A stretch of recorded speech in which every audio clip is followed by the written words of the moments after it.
Hello and welcome. Carrie here from Healing Humanity, the power of a proper human diet, along with Adam, Todd, Limitless Lindy, Lynn, and Ashley from Carnivore Brothers. How's everyone doing? Fantastic. Doing great. Good, thanks. Awesome. You guys all survived the holidays, Christmas? Unscathed. With bells on. Thankful, grateful, blessed. Yeah, all good. Awesome. Listen, I'm here and Jen's going to be here in a minute joining me. Looking forward to this. So we did this last week. We're going to do this every Thursday. Does that sound good to you guys? Yeah. Same time. So everyone mark your calendar, 6 p.m. Central Thursday, every Thursday. We're going to do a live Q&A. I see there's a whole bunch of people jumping on right now. And so maybe we'll just do a couple of quick announcements here. Well, let me just share this.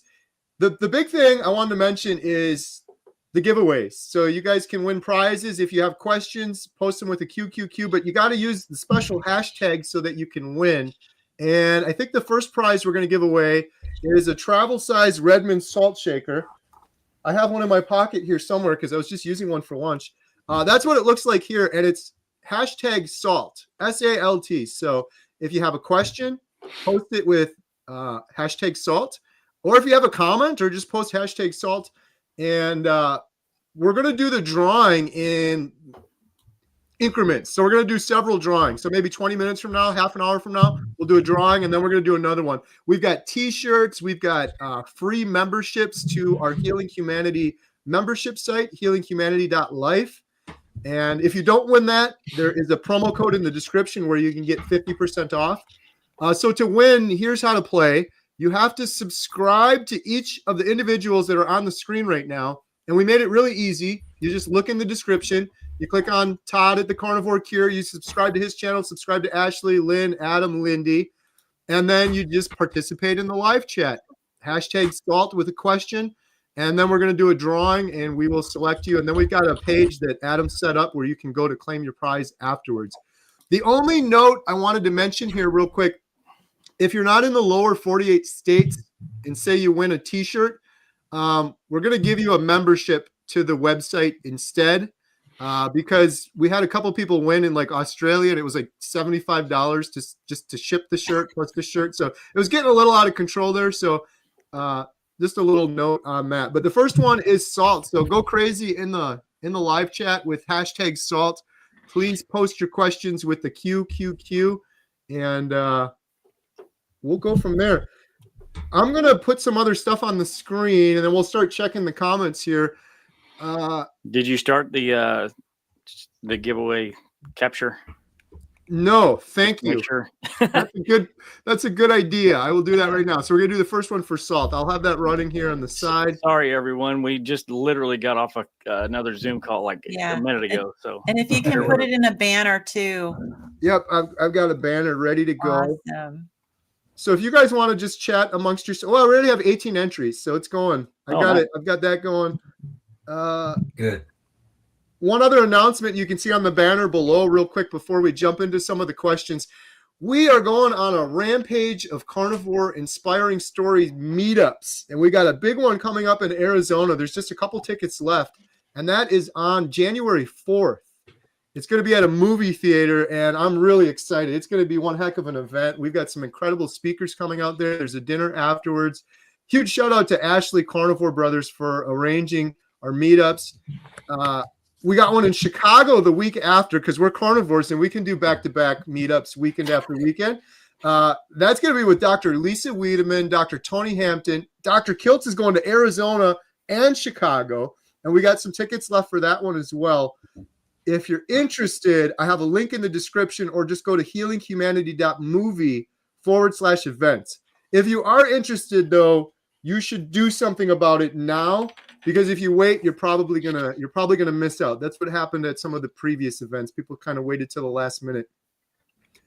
So this one right now, we got running $20 travel size Redmond salt keychain. Post your question or comment with hashtag salt as you see there on the bottom of the screen. Everyone survived Christmas okay? Yeah. Yes. Hey, this was the first Christmas we did a smoked turkey. No extra brine, nothing. I did a salt brine, and it turned out fantastic. Isn't it incredible what just some salt and meat? It's so good. You don't need all that other. We have been misled our entire lives to think we need these complicated recipes and rubs and spices. I did the same thing with ribeye roast, and my brother-in-law was like, "What did you put on that?" And I was like, "You know what? I even forgot to put salt on it until the very end." So there was literally, it was meat and fire, and it was incredible. Like, that's all you need. That's awesome. Looks like, okay, I'm just checking the chat here. Oh, we got lots of folks jumping on. Andy, hello, Andy. Hooligan Fish. Debbie, Don, hello. So you get extra credit, favorable consideration if you post a question with your hashtag salt, by the way. You get good karma, too. Pop Eater said, salt, I've already replaced mine once. The lid wore out. Anyone else here got the little travel-sized Redmond salt shaker? Mm-hmm. I like mine, but I use a lot of salt to the point where I almost need like one per meal. Sarper said, love the new interview with the gal who healed from MS. I've shared the video with a friend. Hashtag salt. Oh, thank you for that. That was Diane. Diane is from Boston, and she came all the way out to our Montello Theater meetup. And I had a couple minutes to talk with her. Her story is incredible. Just with the MS that she had, they had her basically doing what she described as almost a sobriety test. Like if you got pulled over for drunk driving and you got to walk and you got to say the alphabet and all this stuff, that's what they were doing for her before. And then after Carnivore, she was like, I could barely stand up before. And after Carnivore, doing the same test, she's like, I was dancing. I could dance. I'm like, what? I'm like, you're just showing off now. What's going on? This is crazy. I know for those out there that have MS or a loved one with MS, I got to shut up my friend Dave Mack. I think he's had 5 or 6 individuals now with MS. Some of them that had scans with lesions on it before and scans after Carnivore with the lesions going away, which is just crazy. So I always say, like, if you're trying to inspire someone, try to find a video that'll match what they'll relate to. So if you know someone with MS, Dave's got quite a few. I think he has a whole playlist of folks that have done Carnivore with MS. That's awesome. Here's a question. Why don't carnivores lift weights? You lose weight, fix your autoimmune issues, but you still look like a healthy vegan. Lifting weights is the true biohack. I lift weights. But I didn't do it until after I lost all my weight and got healthier in Carnivore. Anyone else here lift any weights? Yeah, I do almost every day. Yeah. I use the X3 bar, but usually after people go Carnivore, they also are maybe a little bit more tolerant of others. Yeah, every once in a while I'll use resistance bands, but I think for some of us like me, when you've been ill for so long and severely overweight for so long, you have to be really careful at first because you're at higher risk of injury. And so Lindy and I we do our fitness challenge, and every week, and we're kind of both in that same boat. So we're always trying to figure out what can we do to exercise and not injure ourselves. So for some people like us, it's a process, and getting to the point where you can, have the energy even, and do it without injuring yourself is a little challenging at first. But no energy for like the first 5 months. It was like took me about 5 months before I even had any energy to exercise. Yeah. But yeah, I agree. Yeah. It's really healthy. You definitely want to put those muscles to use. Right. Yeah. But even without lifting weights, I gained 25 pounds of muscle. For sure. Nice. Mm-hmm. Yeah, and I do definitely want to incorporate it in the future. I've got a small set which I'm using now just to strengthen, because I don't have any strength in my arms or legs. So doing some weightlifting. I'm not going to go to a gym and work out there. I'm not in that sort of place yet, but doing it from the comfort of my home, definitely going to give it a try. And I have been using the small weights on my rebounder and on my vibration plate, and just doing some little arm curls and that just to strengthen my muscles. And that's been really good. So it's definitely an important part of the journey. So yeah, I'm not against it. Yeah, I'm with you all. I hated the fact that when I was overweight, I was misled to believe that the only way I would lose weight was to get out and exercise. And I didn't lose any weight whatsoever exercising. I lost all my weight by changing my nutrition. And then I wanted to exercise once I wasn't sick anymore and tired and fatigued and depressed and could barely get up. Then I had more energy to exercise. So For sure. I always try to get that message out to people. I always hate it when I see someone that's really overweight and they're exercising. It's like, great, that's awesome. More power to you. But I used to do that. And then I go back and eat some Doritos or something because I felt like I deserved it. Because I did all this exercise. Now I'm losing weight and calories. Yeah, the weight loss is not a result of lifting. Lifting is the result of feeling better and healing. Yeah. And Yes. that's the order that it went for me, for sure. Yeah, me too. And I like isometric exercises. I think that's a good stepping point to actually lifting weights, is just using your own body. And so I'll do like countertop push-ups, or I'll do a wall squat as much as I can, go down as far as I can. Or even if you just flex your muscles and hold them, it's a good starting point. Absolutely. We got a question from Welshie. #salt. For anyone new, there's a bunch of people jumping on. Please post with #salt for your questions. And we're going to be doing a drawing here shortly for a $20 Redmond salt shaker. What is everyone's plans for 2025? Anything exciting? I'll go real quick. I'm planning on finishing filming the main documentary with my buddy Adam, Healing Humanity, and then moving on to the series. I'm excited for that. We're on the home stretch, right, Adam? 42 interviews, just a couple more. We're so close, but that's what I'm really excited for. What are you guys excited for? The one I'm excited for is the 5-month interview that we're potentially going to be doing in Spain with Mimi. So not sure if Jen's going to let you go for that one, Carrie, but she just walked in. Let's talk about that later, Adam. Hopefully. Okay. Oh man, that's awesome. Yeah, I'm planning on pushing really hard to get this last 100 pounds off, because I'd like to start scheduling some skin surgeries for 2025 fall. Yeah, and I've got my first skin surgery scheduled for 6th of February. So I'm working hard to make sure I'm on my best health by then, and then just continue on, because obviously I'm going to need a lot more surgery after that to get myself into a position that I can do things and my skin not be interfere with my life. So yeah, amazing. That's my big year.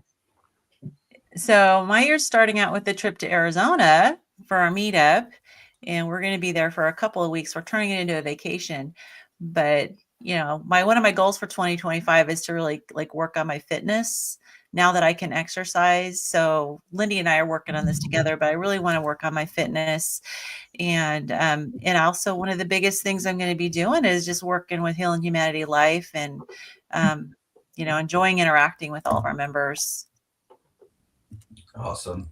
Yeah, that almost identical, Lynn. If 2025 for me is about fitness, I want to do the weightlifting more consistently to get that going more consistently. And then I'm so stoked about our meetups. So the meetups have just become my passion. I love doing the meetups, getting to meet people in person. So I'm excited about it. Arizona and then Chicago, and then we've got several more in the works. Yeah. Jen, what are you excited for 2025? I have to agree with them. It's the fitness, and I told Carrie and everyone else, I'm going to sound selfish this year, but this next year is going to be me. I have never taken time for myself. I've never done anything for myself. So Carrie was saying before is when, if you get in a plane crash or anything, you got to pull the air thing down. And what do? You put it on yourself first, right? So I birthed and took care of triplets +1. I took care of him. So now I'm like, I'm going to be selfish this year. Was that worse than the triplets? Harder than the triplets? At times. She's thinking about it. At sometimes, yes. So next year is going to be more fitness, more about me, so that I can take care of other people as well. So, yeah.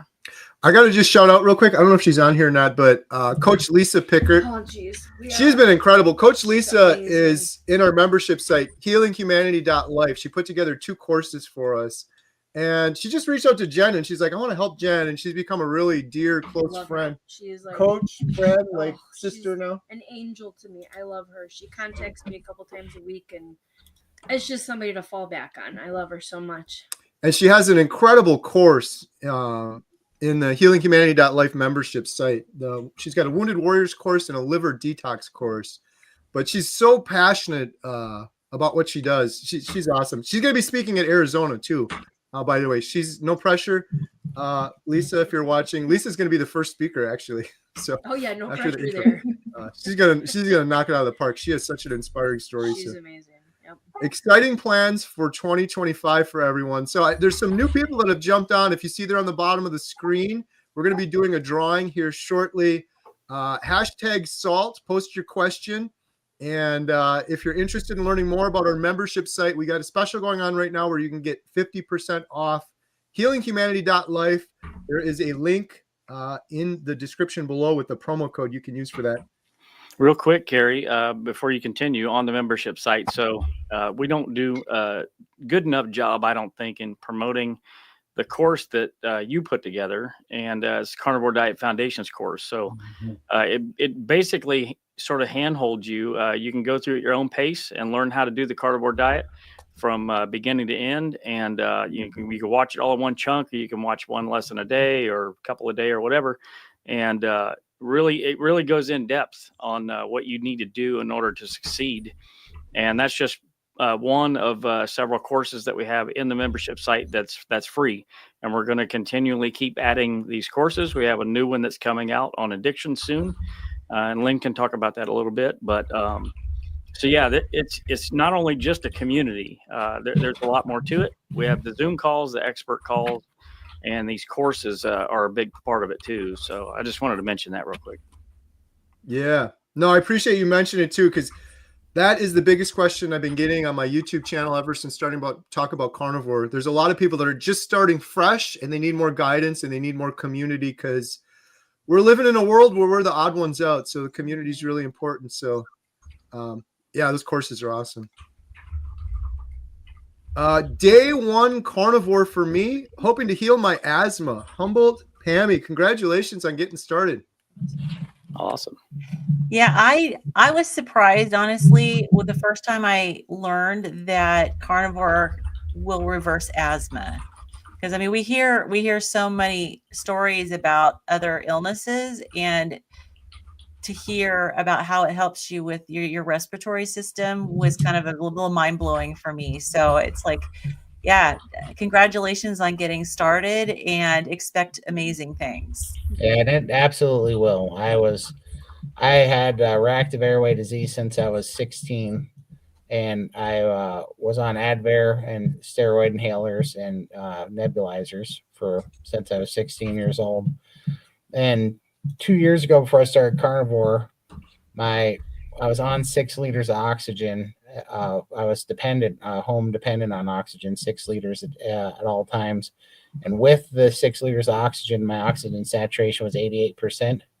And now I'm completely off oxygen and it's 96%. And I don't take any of the medication. I'm completely off all the inhalers and all the nebulizers and stuff. And so it works. But between carnivore and I did the Wim Hof breathing exercises, that completely, and it only took 7 months. It took 7 months to get me off oxygen and off all that medication. Wow. That's amazing. Carrie, I want to put my vote in for having an episode for the series on asthma. Yeah. Because there's so many people, and especially when it comes to reaching children, because there's so many little kids that have asthma. And I know that parents would love to do anything to help their children not need inhalers or nebulizers. And I think it could be huge to do a segment on asthma. Yeah, no, absolutely. I wish we could get Lily to go in, because she's been doing carnivore strict. She's actually out there right now making dinner, and she had open heart surgery. She had a bunch of other surgeries. She had vocal dysfunction, and she needed her inhaler so much. And not lately, but a lot. She was asking me, do we have another one? And I'm like, oh, I'm so sorry. We're all out of it right now. We got to order a new one. And lately she has not been asking for any of it. So it's the carnivore has definitely been helping her. And she's not a kid. She's 19, but still she's pretty young considered to other, people out there. So I think that would be a huge one right there, is how to help anybody. I love that idea. Mm-hmm. The series, I think, will go on forever. There's so many good ideas like that. We were just talking on the other call too about vision improvements on carnivore, which is mind-blowing. It's how many people have reported, and all of those are in their records because they get a vision test before, they get a vision test after, and all these people are seeing incredible vision improvements on carnivore. We have an episode on that one as well. So yeah, absolutely. Not that Anna, my 20-year-old daughter has been having bad anxiety and other health issues, but I can't get her to at least try carnivore. Yeah, that's tough, right? Especially on the holidays. We had several people come over that were like, man, I wish they would just do it. My best advice, not that Anna, is see if you can find a video with an individual that will resonate or that your 20-year-old daughter can relate to. Maybe that will inspire her a little bit more versus than just a general like Dr. Berry video or something like that. There's so many good videos out there. Like I keep shouting out Dave Mack, Adam too, at Carnivore Today. He's done a ton of interviews. A whole bunch of people on this call have done interviews at Carnivore. So you can almost always find different stories out there that may resonate or your daughter may be able to relate to a little bit more. Yeah, can I add on that? Because with my brother, Rhett, he had some really severe anxiety. And what was amazing to me is, and again, I know we have a lot of anecdotes towards it, but he came back afterwards when he fell off the wagon a little bit off carnivore. And that was really his big thing. He's like, almost immediately the anxiety attacks came back, and he knew immediately it was from what he was eating. And he came back off of it and has now been strict carnivore again for a good long period. And he said it's gone completely. So it's the on off again that he really felt based exactly on what he was eating. So, and I know there's so many stories out there like that. Yeah. And if your daughter still lives at home, you may have the opportunity to, make her break bacon and eggs for breakfast, give her a good start to the day as often as you can, get the meat in her, even if it's not her whole diet, at least do what you can. Mm-hmm. I realize 20-year-olds, they got their own mind. They're going to do what they want. But if you have any influence, just do what you can. Maybe forbid meat, and then they'll do the opposite. Exactly. You can't eat meat. Yep. Carrie, I want to pop up the super chat for Todd. Question for Todd. Yeah. Like a follow up on what he was talking about earlier. Did you withdraw hard from nicotine? Last addiction left vape. Any tips? Healed a lot. Still some work to do. Can't wait for documentary. Carrie, I've shared your interview with patients. Home health nurse. Ripple effect. Awesome. Hashtag. Awesome. That's awesome. No, actually, I wasn't ever planning on quitting the nicotine. My body just told me I was done with it. It was one of the most surprising things in the carnivore journey, to be honest with you. Now, I have a theory, and it's nothing but a wild theory of why it is, but I was watching a video of an old-time farmer that was talking about how they deworm their horses and their livestock with tobacco. They plant tobacco, and it kills the bad bacteria in the livestock's gut. And they prefer tobacco and tobacco leaves and nicotine over the dewormer because the dewormer kills all the good bacteria in the stomach too. And then their horses would get sick and their livestock would get sick for months. So he said all the old time farmers would always have a row of tobacco leaves in their garden growing. And he said whenever the horses started getting feeling like they had worms and feeling sick, they would crave the tobacco and they would go eat the tobacco, and it would be a natural dewormer. And they would only eat it when the bad bacteria in their gut got to a point where they needed it.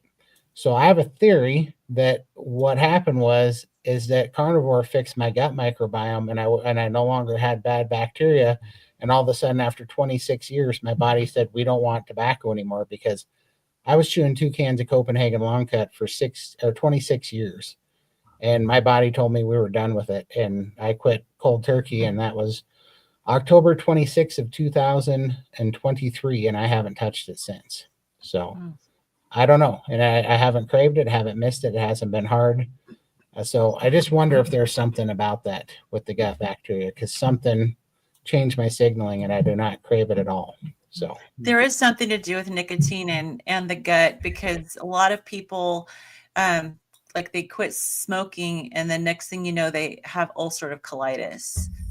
So there's definitely a gut connection with the nicotine. The nicotine will keep ulcerative colitis in remission. And so a lot of people are really surprised when like, wait a minute, I quit smoking and now I've got ulcerative colitis. What? Right? So I think that if they had a good diet, quit smoking, then they probably would not have a problem. But they're on the standard American diet. But that's definitely a connection there with the gut and the nicotine. That's really interesting. Yeah.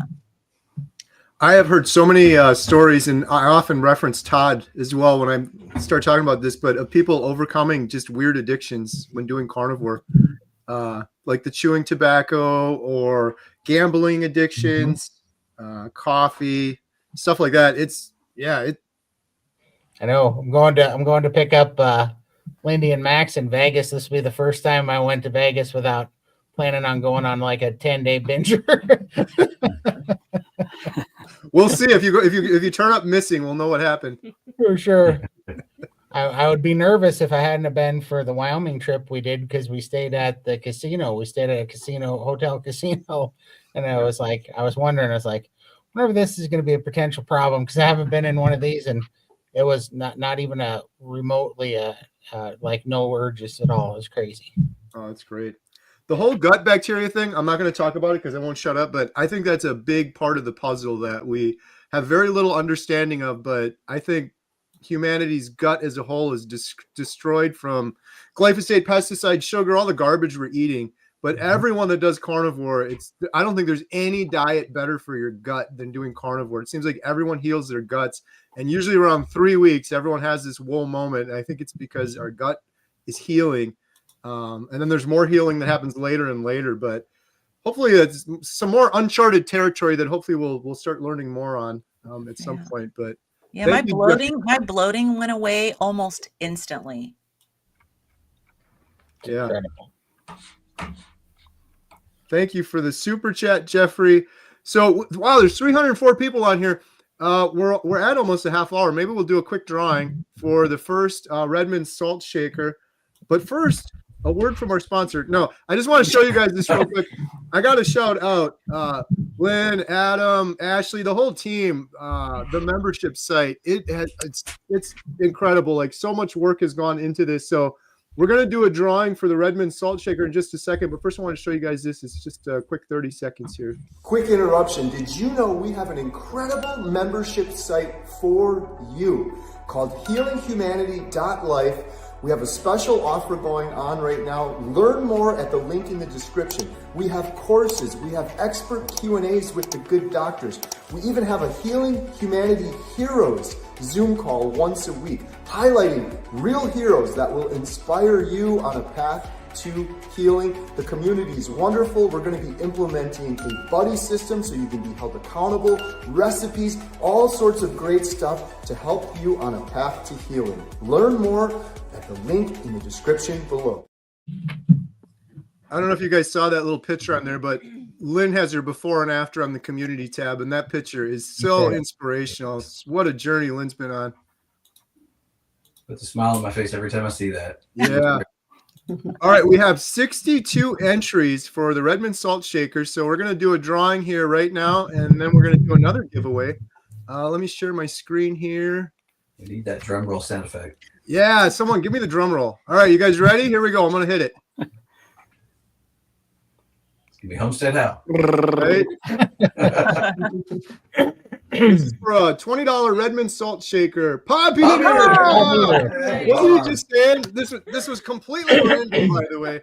Didn't Bob just say he needed another Redmond Salt Shaker? I'm pretty sure he was saying that. Congratulations, awesome. Bob Beater, great member of the community. Bob, we'll have to get you the link. Adam set up a form. You just go fill it out, and then we'll ship you the Redmond Salt Shaker. HealingHumanity.movie/giveaway. There we go. All right. So for the next giveaway, how about we give away a Healing Humanity shirt? I'm wearing mine right now. Right here, #ribeye. #ribeye. And you'll win a Healing Humanity t-shirt. So again, there's a lot of new people that have just jumped on. If you jumped on, all you got to do, the live chat in the side, post a question with #ribeye or a comment, but we prefer a question. And in just a little while, we'll do another drawing. and we'll randomly pick a winner, and we'll send you out a Healing Humanity shirt. One thing I have to say though is whoever the winner is, please put your size on there. I got where I'm like, I'm adding that to the form right now, Jen. Yeah. Adam set up a form now, so we're leveling up. So good. hashtag ribeye. Now we'll go back and take some more questions here. If you don't specify size and color, it'll come in an extra small pink. We got a bunch of those laying around. Your goal shirt. Following up on the asthma comment from earlier, that there was somebody, Kath Carr, put a comment on there that they healed asthma and after being on medications for 46 years. That's awesome. Wow. 46 years of medications, Carnivore gone. Like, they're probably so happy, and then they're mad too. Like, why didn't someone tell me about this herb 46 years ago? This is crazy. Why does this still blow our minds though? It's like Right. amazing. Right? We should be like, duh. But it's crazy. It's awesome. Yeah, we make it becomes normal. It does. Hearing all these crazy stories. Hey, Lindy, I wanted to tell you something really quick. So we had some family that was over, and Carrie always likes to show, his stuff with Adam when he was in London and when he was in Australia, and talking about the kangaroo that he was eating. But we saw a picture of you and your before picture and what you are now. My aunt, who is like totally, she's not really on board with carnivore, but she's like, oh my gosh. I mean, her face lit up. She's like, she looks absolutely beautiful. So I just wanted to throw that out to you, that you may have inspired Auntie Lane. I think you might. Yeah. I mean, she's 70 something. She's almost 80. She's going in for her second hip replacement in 2 months. And he just like tries to talk to her all the time. You're doing great, but you could be doing better. And you just came up, and she was just, oh my gosh, who is this lady? What did she do? How much did she lose? She looks amazing. So I just wanted to throw that out there. You have a lot of fans, and I think you might convert my aunt, which we've been trying to for a while. Oh, thank you. And please eat your meat. Don't calories do nothing. Just eat meat and eggs, and you'll be right. There. Yeah. She had the last time she was here, she had a can of Pringles, and I didn't want that in my house. I gotta chill out sometimes, but I was like, I wouldn't feed that to my dog, and I wouldn't. Like, I'd be scared if my dog ate that, the dog would get sick or something. And then I went on a rant about it, so I got to chill a little bit. But showing her Lindy, I think is a better approach. We'll have to try that next. There you go. Chris Stearns has a question. Who else barely remembers how bad they felt before? The more time goes by, the more I forget. 3 times a week at the gym.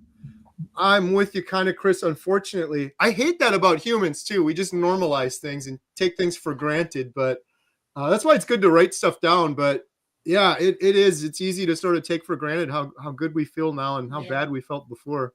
What about you guys? Yeah, I'm with you, Chris. I don't really necessarily remember how bad it was, but I do feel this overwhelming I feel great. Like every single day I'm like, I cannot believe I do not feel any inflammation whatsoever. Like I feel like a proper, like natural human, and it just feels so incredible. And I'm just so thankful and grateful for that. And that's every single day. So it's the exact opposite of feeling horrible every single day. Now I feel absolutely great every single day, and I know it. Yeah, you feel free. Yeah. That's the first thing that hits me, because still where it's still almost like pinch yourself is when I wake up in the morning, because I was so used to waking up for so long and waiting for this rush of anxiety to hit, because you woke up and you realize, okay, now I'm going to feel bad.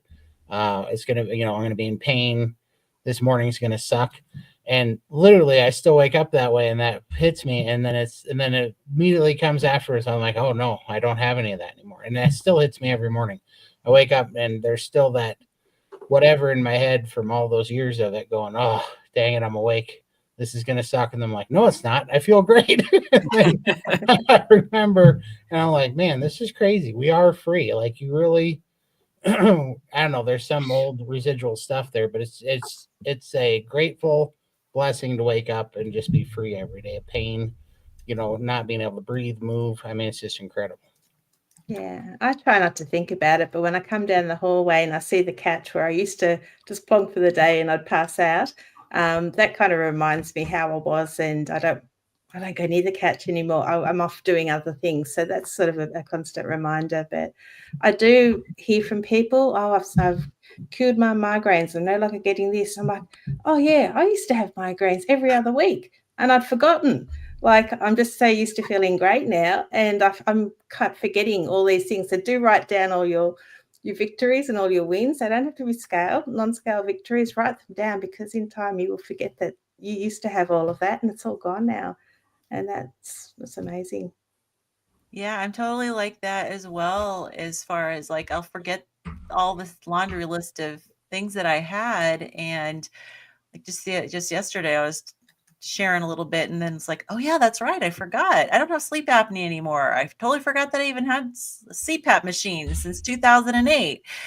And so that sort of stuff does happen. But one thing that I don't forget, and I kind of don't want to forget, is I remember very acutely the feeling of helplessness and knowing that I was becoming more and more crippled every day.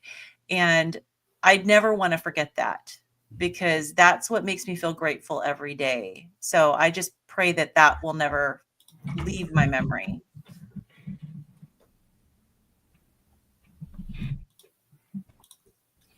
You wanna go? I just have to go with what she said about migraines. Yeah, I used to have migraines. Literally, I would probably have, migraines 3 weeks out of the month, and it was ridiculous. And I guess I forgot about it, unless I go in the cabinet and I open it up. I'm like, oh, there's Tylenol or there's Advil, or something. I used to take those so many times per day just for the stupid migraines. And now I might get 1 or 2 every 2 months or something. So it's a good thing to forget that you don't have it. But then it's something that, oh, I remember why I'm doing this journey. That's why. Okay. So yeah, I feel ya. The last thing I'll say too is that having my little mantra that I always say, thankful, grateful, blessed, kind of reminds me, like, keeps me remembering I don't have the depression anymore. I don't have all those issues anymore. Right. So mantras are great for that. Thank you, Chris Stearns. Chris is coming up on 1 year on Carnivore in just a couple of days, by the way. Yeah. For those that are just jumping on, oh my goodness, we have 357 people. We're giving away a Healing Humanity shirt. We're giving away memberships. We're giving away all sorts of stuff. You just have to leave hashtag ribeye in the sidebar with your question, and we're going to do a drawing here in just a couple minutes. And you have to go in the description and follow each of these awesome carnivores on their YouTube channel. Adam at Carnivore Today, Todd at Carnivore Cure, Limitless Lindy. I have a link in the description for each and every one here. It's real simple. Just click subscribe, support these guys, and leave the little hashtag in the sidebar with ribeye. We're going to do the shirt drawing here in just a couple minutes. Well, one other thing, Carrie, that and Todd pointed this out before, and I forgot. Forgive us, everybody. We're new at this. We're trying to get better. Todd's the ultimate master. So if you comment hashtag ribeye on each one of the channels, then that is an individual entry on each of the channels. So it's multiple entries that you get. If you just do it on one channel and you do it 5 times on one channel, that's just 1 entry. But if you comment on all 6 of these channels, you get 6 entries. Nice. Got it. Talk master. All right. The next question is, Carrie, wondering how I can get meats for carnivore for food since my finances are not that great since I'm trying to get a better job. The prices here in Texas are bananas. Just don't eat bananas and you'll be okay. Right. My advice is like baby steps, right? So often, like on my YouTube channel, I'll have videos of me cooking up a big steak. It's actually very rare, and I film that because it looks good on video. It doesn't look good on video cooking ground beef every single day, but the truth of the matter is I'm on carnivore now. How many days? I don't remember now. Hundreds and hundreds of days. The most I eat is like ground beef or burger patties, which is really inexpensive, and eggs. I eat eggs almost every single day. So that's where I would start, eggs and ground beef. I know Dr. Barry's talked about this before, but for me too, like if I could only afford the cheapest meat at the grocery store, in my opinion, that's 1,000 times better than what I was eating before. And so that's what I would be doing. Ground beef, eggs, and inexpensive meat, way better than what we were doing before. Mm-hmm. So I want to chime in on that because I see they're from Texas and I'm from Texas. And I put out, whenever I see it, I put out a little short video on my channel to show where the deals are at in Texas, because the grocery stores around here, they'll do it all the time. This last week, unfortunately, you just missed it. This last week, ribeyes, the whole rib roast, which you can cut your ribeye steaks out of, was $4.97 a pound. And you can't, nowhere in the country can you beat that. That is a heck of a deal. And so if you pay attention to those sales very regularly, they've got ribeyes on sale, New York strips and different things for right at $5 a pound, sometimes $6 a pound. And I try and alert to that. But what Carrie's saying too, ground beef too. I don't pay $5 a pound for ground beef. I wait till it goes on sale for $2.99 a pound, and things like that. So I've got lots of tips and tricks on that, because it's not that. I mean, I obviously want to be conscientious of my budget, but I'm just cheap, so I like to make sure I spend my money wisely on things like that, and very rarely do a big splurge like that. But Texas is actually a great place to buy meat, especially compared to other parts of the country. So you can definitely find some good deals. Good For stuff. sure. And I find beef is very satiating. If I have like chicken or other types of meat, fish, I find I'm hungry within 2 hours and I need to eat again. But if I'm having beef, I might just have 2 meals and sometimes 1 meal a day. So if you're just having that one meal, it's quite cheap. You're not eating 3 meals. So yeah, just let's see how you feel there. But I've actually bought a brand new car with all the money I saved on buying other stuff. Nice. So to me, Carnivore's been a great savings for me. So Right. And here in Washington, I mean, grass-fed ground beef, rarely under $9 a pound. So it's definitely expensive. I like buying the ribeye roasts from Costco because, yeah, you can slice your own and get your own steaks. But if you can afford to get a cow or part of a cow, it's definitely cheaper. But you do have to pay for it all at once. But yeah, the prices they're high. Yeah, well, and like Ashley said, look for the sales. I couldn't believe it, but just on Christmas Eve, there was a store here that I like that had rib. I was not prime, but what's the other one? Choice. Yep. They had choice ribeye on sale for $7.99 a pound, which for our area is insanely good price, because usually choice ribeye is $19.99 to $24.99 a pound. So yeah, when it was $7.99, I bought 100 pounds worth, because I was like, it doesn't get any cheaper than that, and that'll last me a couple of months, and so it's pretty affordable that way. If you can afford to do a little bit of budget up front, invest in a freezer. They're not that bad for a garage freezer or something like that. Stand-up freezer, I think even you can sometimes find them used that still work great. That's how I bought the one that I've got in our garage. I think I paid $50 for it or something. It still works great. And then a vacuum sealer is another thing. So when you around the holidays, when those things go on sale like that, that's where I told my wife this last week. I said, I must be spending some money on some meat. Get ready. And I bought a couple $100 worth of, cut all my own steaks up, vacuum sealed, and restocked the freezer. And that is absolutely a great tip to help save money over the long haul. It's a little more upfront when you go to do that, so plan accordingly. But it'll save you a lot of money in the long haul. And that meat in a vacuum sealed bag like that will stay good in the freezer for at least a year. Yeah. And I don't know if this is the same where you guys live, but at least where I live, lamb is cheaper than beef. And it's another ruminant meat. So lamb is an option. And so if you want something that has a little bit more cost effective, but still a good quality meat. Good stuff. All right. Question for Adam. It's actually a question for both of us, but I'm giving it to Adam. Hey, I love you all. What is the update of your documentary? Well, we just finished filming the 40th person not too long ago, and we have a few more to go. We have a 5-week trip in Spain that we still need to record, but the majority of the filming will be done. All the other filming will be done at that point. We are having a writer come along and find out if we have any holes in the actual script, if you will, to make sure that there's no additional filming that we need to do to fill those holes, but that should be minimal.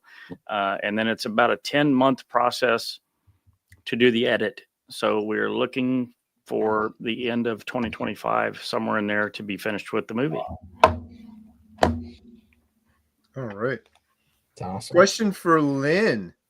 Does anyone know when you read labels and there is an amount for sugar and an amount for carbs and an amount for added sugar, do you count all three toward your carbs? I never buy anything with sugar at all.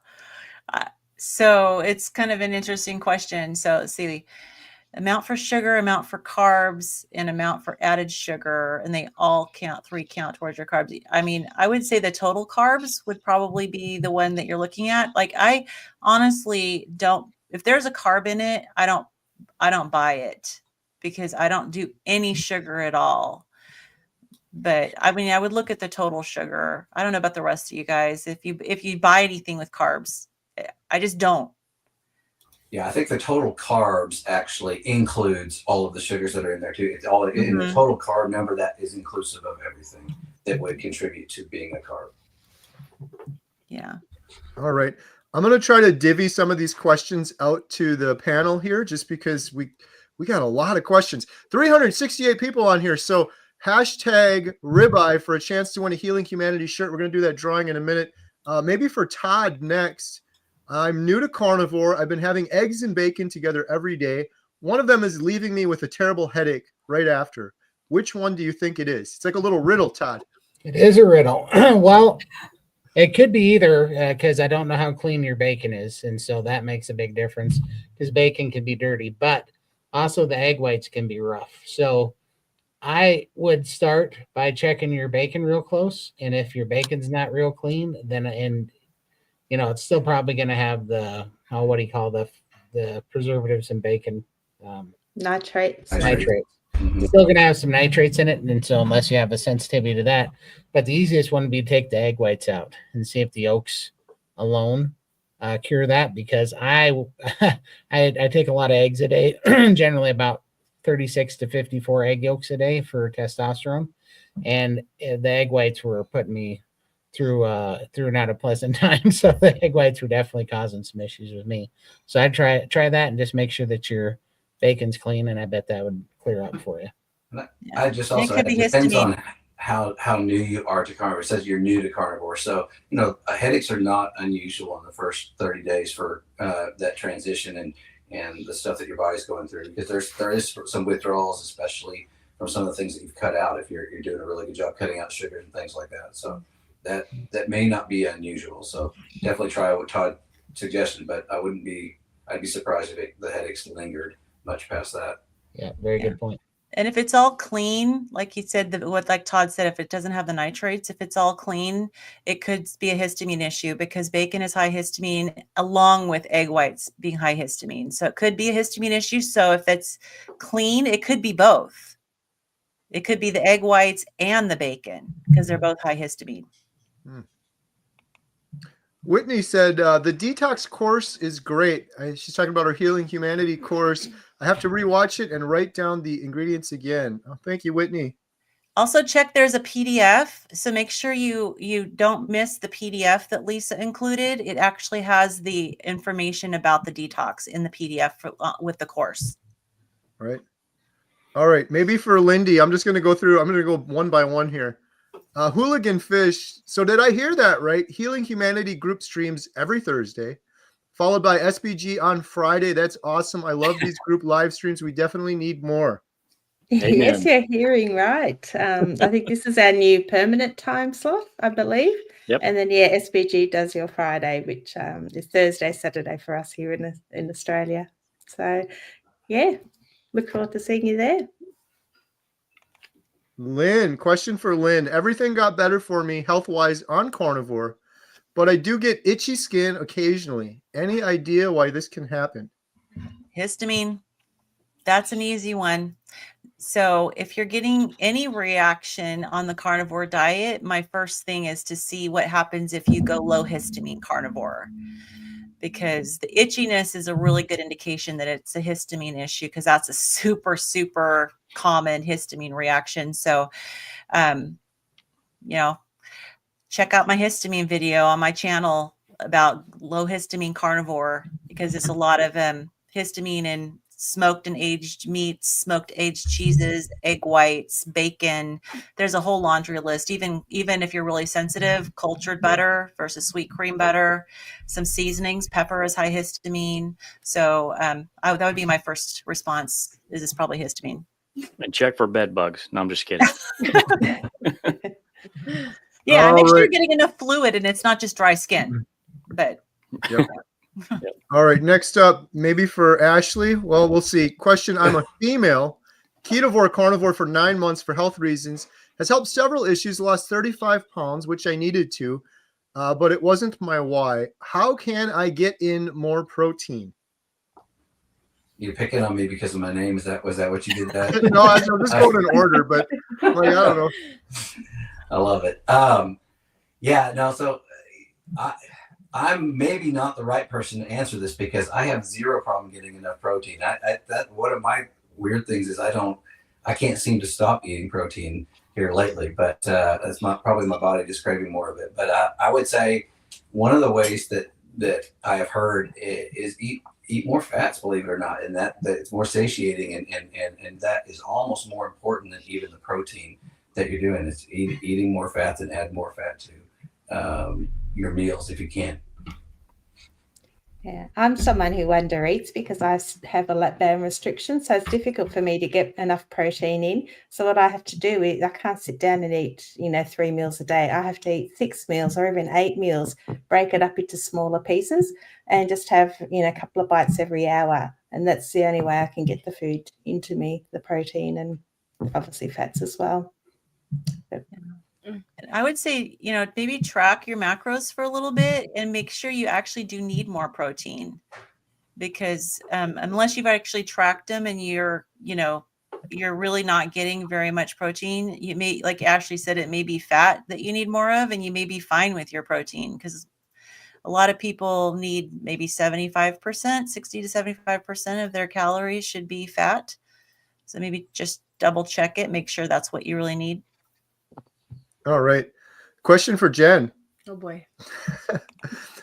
Is today's event on Healing Humanity already over? Oh, we're doing it right now. This is, I'm not sure what you're asking, but yeah, we're live right now. We did do an Inspire Together event on the Healing Humanity Life site before this. But this is live otherwise. They might be confused because we did change that time today, and we apologize that we moved that time slots with such short notice. Right.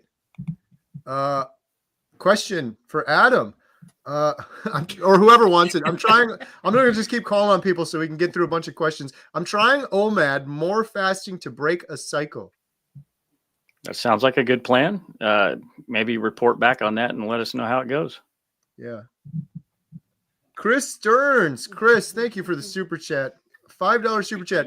My email has been blowing up when new members are joining HealingHumanity.life like every day. Always makes me smile. The ripple is becoming a wave. Thank you, Chris. Appreciate that. And if you're a member, and I love the fact that Chris likes getting all the email notifications, but if you are a member, I just want to let you know, if you don't like all the notifications, you can go in your settings in your profile and click off if you don't want to get them. You can completely customize all of your notifications. Good stuff. So there's a lot. We're going to hit 400. Come on, guys, hit 400. Share this on Facebook. Let's go. I'm going to just keep calling on individuals, but if I call on you and you don't know, like, feel free, and we could give it the question to someone else. I'll just keep going in order here so we can get through as many questions as possible. Hashtag ribeye to win the Healing Humanity shirt. Next question is for Todd. Does having butter or cream in coffee or taste testing for meal prep break a fast or interrupt autophagy? Yes, I believe it does for sure. I think any kind of fat or calorie that you put in, I don't even particularly care. I don't drink coffee. I haven't drank anything but water in 2 years now. So yeah, I get pretty strict about that. Even when I'm doing dry fasting, I won't even take my iodine with water. I put it on my tongue when I'm doing that because I don't want to break my dry fast. So I get pretty serious about it, but definitely the fat will break a fast for sure. For a short period of time, for a very short period of time. I mean, there is such thing as fat fasting, but I'm not a big fan. I really like to get in the zone and stay there. So, all right. Question from Laura for Lindy. My hair became thin and coarse. Do I need more fat or iodine or both? Well, I found I lost a lot of hair. It became very thin, and I needed to prime, which is just basically eating a lot. I was under eating and also increasing the fat. Iodine, I'm not sure. Maybe Dr. Bright's a good resource on that. She may have some information. I know it does help a lot of things. I'm not sure about the hair loss. Maybe Todd knows if that's a hair loss thing, but definitely increasing the amount I'm eating and fat for me is what stopped my hair loss.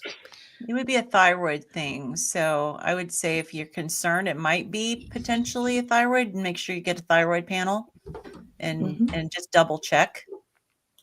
Sorry that Jen and I are laughing. We weren't laughing at you guys. We have a cat outside the window that is being very obnoxious right now. I don't know if you guys heard that or not. That was crazy loud. That's our cat who comes in and out at 3 a.m. and wakes me up and drives us insane. Okay, next question for Lynn. Well, maybe for anyone. Maybe Lynn knows this. Do we have long sleeve shirts? I don't know. I think we do. I know we do. Well, we do on the Spread Shop site, which I think we have those on HealingHumanity.life and maybe HealingHumanity.movie under merch. Yep. Not for the giveaway, though. Yeah, not for the giveaway. The giveaway is a short sleeve shirt. Question for Jen. Oh, boy. Did you have a good Christmas? I'm looking forward to starting Carnivore next week. Okay, first thing, starting Carnivore next week. Good for you. But I'm going to be that one. You need to start now. Yeah. I'm sorry. I was there. I've been there, done that. My downfall for that was I'm going to start Monday. I'm going to start now. I'm going to start next week. Seriously, start priming yourself right now. I'm sorry if I'm out there, but I've only been doing this for 280 days, something like that. My thing was always, I'm going to start next week. I know next week is the new year, but you need to start now and get yourself going. Sorry, that's my one thing. And Christmas was absolutely amazing here.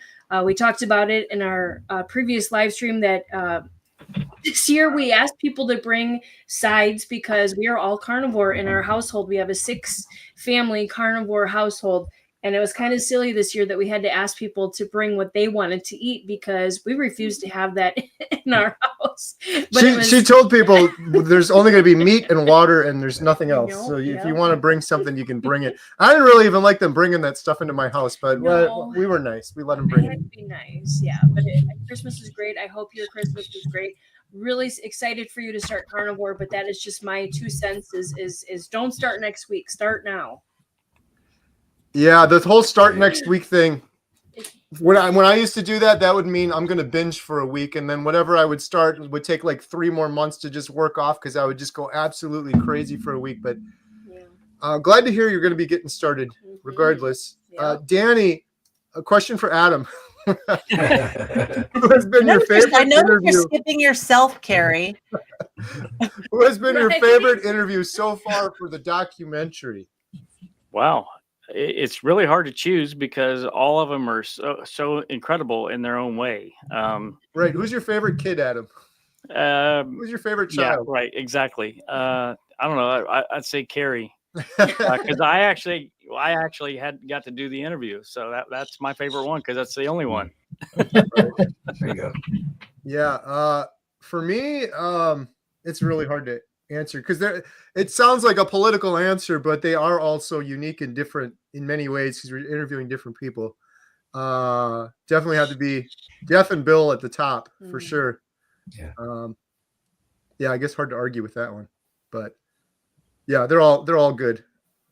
It's interesting when you start looking back at some of them too and rewatching. I'm like, whoa, I forgot they said that or that. And the last thing I'll say on this real quick is the most interesting thing with all of the interviews are I went into them with intentions and kind of knowing where this is going to go, right? We're talking about carnivore and the healed this, that, or the other thing.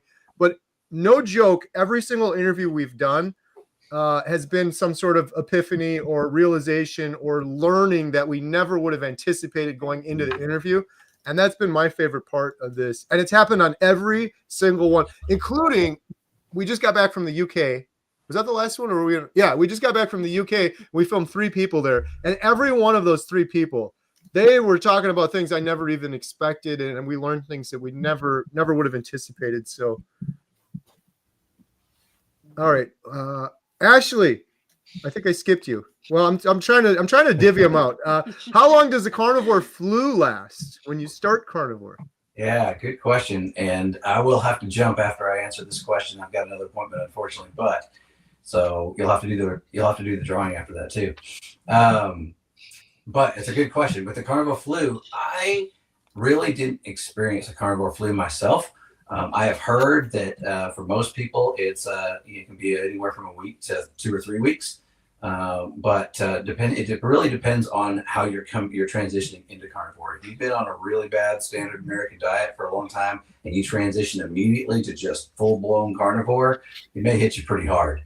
If you transition a little more slowly into a ketogenic type diet first, you're probably going to see less of the carnivore flu symptoms, or at least not quite as bad. At least that's what I've heard from a lot of other people that have gone through that experience. Ashley, don't run yet. We have one more comment. Here you go. Coming back. That must be talking to the other Ashley, but all right, cool. I love it. Awesome. I know you got to run, Ashley. Thank you so much for everything. Really appreciate you. I'll be on the future Thursday nights. I'm excited about it and can't wait to see those who are coming to the Arizona and Chicago meetups. Looking forward to it. Thank you, Ashley. Everyone go subscribe. Check out Ashley. There's a link in the description for Ashley and everyone else here on the panel's channel. Have a good day, Ashley. We'll see you later, buddy. Yeah, Ashley. Yeah. Okay, so wow, we're at 415. We surpassed 400. We're going to do the drawing now. We're giving away one of these Healing Humanity shirts. Let's see here. So, and then we're going to be doing another drawing after that for an even bigger prize. So stay tuned for that. Let me see here. We have 86 entries. Ooh. I'm going to share. Drum roll. That's a Christmas Vacation reference. You should get the Christmas Vacation audio. Pat, all right. Pat Burt, Canada First, won a Healing Humanity shirt. So, awesome. Pat, you just have to go fill out the form, which is located. Where was that again, Adam? HealingHumanity.movie/giveaway. All right. Congratulations, Pat. All right. The big prize we're giving away next. #life, LIFE. You will get 1 month free on Healing Humanity, where you get access to all of the courses we talked about. We do multiple Zoom calls every week. Amazing community where you can chat with others and help you along on your carnivore journey. So you just have to use #life. Post that with your question in the chat. And let me change this bottom banner here. Make sure you follow everyone's channels that's on the stream today. And also, if you want multiple entries, type in #life on each one of the channels. Comment on each one of the channels. Absolutely. And all of those channels are linked to in the description. So it's real easy. It takes like 2 seconds. So make sure you go do that. And before I change this, I just want to mention one more time. So it's #life. #life. And for those new that are just jumping on real quick, we mentioned this at the beginning of the call. I'll just mention again real quick. We got some big meetups coming, and all of them are listed at HealingHumanity.movie/events. Arizona is coming up on the 4th, Chicago on the 11th, and then there's going to be several others added to that page, HealingHumanity.movie/events. So win 1 month free on our membership site. Question or comment, #life, as you see there scrolling on the bottom of the screen. And if you don't win, you can get 50% off your first month right now if you use the promo code that is in the description below. So the next question we have is, oh man, good luck finding it. Let me see here. While you're doing that, Todd at the Carnivore Cure that's on this stream with us today. He's graced us with his presence. If you want to meet him in person, he's going to be in Arizona at the meetup there. So love to meet all you guys. That is going to be awesome. Can't wait to see you guys again.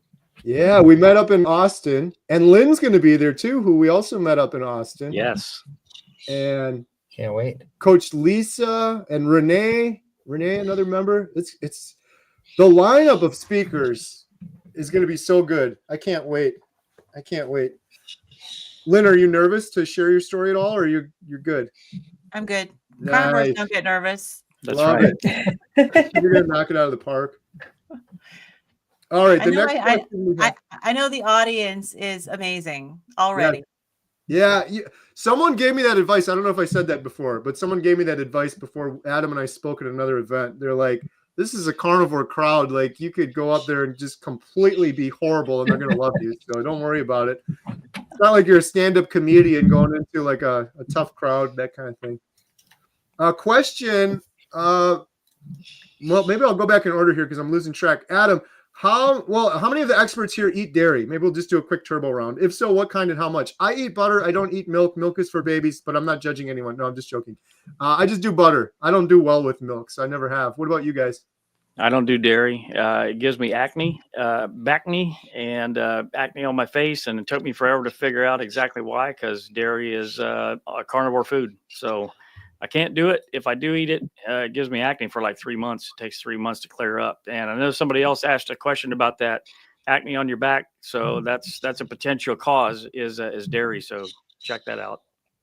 Yeah, I don't eat dairy. I mean, on Christmas, I'll have it for sour cream and horseradish with prime rib for a splurge, but that's it. Yeah, no dairy for me. I find it inflames my lymphedema. So I swell up, my legs swell up. So I stay away from dairy. And I do butter, but I still have to be very careful. And if I ever do, I consider dairy my carnivore cheat. If I ever am going to have a cheat, it'll probably be a little bit of dairy, like cheese. But in general, no, I don't do any dairy other than butter. All right. Question from Laura, #ribeye. Thank you for that. Trying to avoid hip replacement. Been on keto/carnivore for 9 months, down 35 pounds and normal weight. What else can I do? Female, 60 years old. I don't know if anyone has any thoughts on that one. Yeah, I have a very bad hip from carrying so much weight, and I thought I was going to need a hip replacement, but it's getting so much better now. And I think it's just being strict. I'm 3 years carnivore now, so it has taken a while. And if I over-exercise or walk too much, it does tend to hurt a little bit, but it's not constant like it used to be. So I think, give me a few more years, I'm pretty sure I can avoid hip replacement surgery. So I just say stay on track. 9 months is fantastic. I'm 3 years in and I've still got a long way to go, but I believe that I can avoid it. So just hang in there. All right. Question from Chris Stearns. Has anyone seen a video of carnivore turns vegan? I've seen a ton of the reverse. No, I think that'd be about as rare as seeing somebody make a ribeye taste like a carrot or something in reverse. I don't think that exists. Who would want to start chopping all those vegetables anyways? Right. Carnivore is so easy. Yeah. Dakota is asking, does it feel like your birthday every day when your clothes slide on? Oh, my clothes are sliding off. They're coming too big. So I've got the reverse, and it does feel like a birthday. I'm happy about that. I need to save money to buy new clothes. It's amazing. It's like I've dropped 12 sizes, and the funnest part for me is purging my closet and purging all the old clothes. And I was just recently purging my pajama drawer. It's one of the things that I had not touched since I became carnivore. And I pulled out a pair of my pajamas. It was a favorite, like bottoms. It was my favorite pajama bottoms. And I held it up and I would fit in one leg. And so, yeah, those would slide off for sure. Yeah. All right. Question: should those of us in Wisconsin be taking vitamin D? If so, how much? Anyone here from Wisconsin? Well, I'm from Washington State, so I probably could answer this. I was going to say probably. You probably Yeah. should be taking vitamin D or getting as much sunshine as possible when you can. But yeah, Lynn, what do you got going on in Washington there with all the clouds? I can just share what my naturopathic doctor instructed me to do. And she basically said that I need to be taking about 10,000 IU a day during the winter time. But I would definitely recommend getting your vitamin D levels checked and make sure you know where you're at. And, it's one of those things to monitor with blood work and evaluate if what you're taking is sufficient or whether you need to be taking more or taking less. Absolutely. So for those just joining, hashtag life, LIFE with your comment, please. And we're going to be doing a drawing, giving away a month free membership to HealingHumanity.life.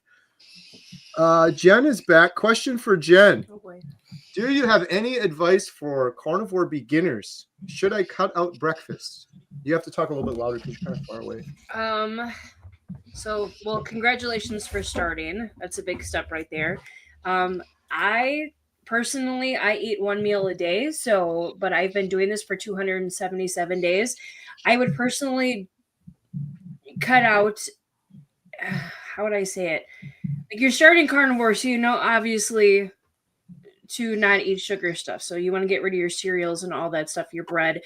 I wouldn't cut out breakfast per se. When I started, that was like my thing, is I would do like OMED, and then I would do keto, and then I went to carnivore. So I always ate breakfast. I had eggs and a lot of butter. I don't eat bacon yet. So normally every morning I make Carrie eggs and bacon for breakfast. So I think personally, they always say breakfast is the most important meal. I don't believe that. I think fasting, I personally fast till like 2:00 every day, but I guess it's on how you feel. Like, are you hungry in the morning? Can you wait for a little while?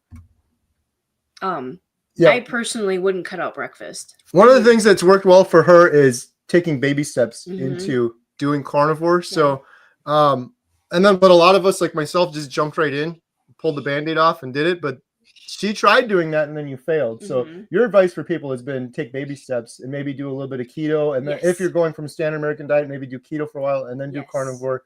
So your gut bacteria, gut biome can sort of adjust. But or fasting for a little while. Like I said, I eat one meal a day. So I think fasting would be a really good way to start. Yeah. The last thing I'll say real quick is, in terms of any advice for beginners, my biggest advice is to do your research. Don't just jump in and get started. There's so many great videos out there. Some of them you can watch in 10 minutes and you can learn an incredible amount of information. Like Dr. Barry has Carnivore 101, Carnivore Basics, how to get started.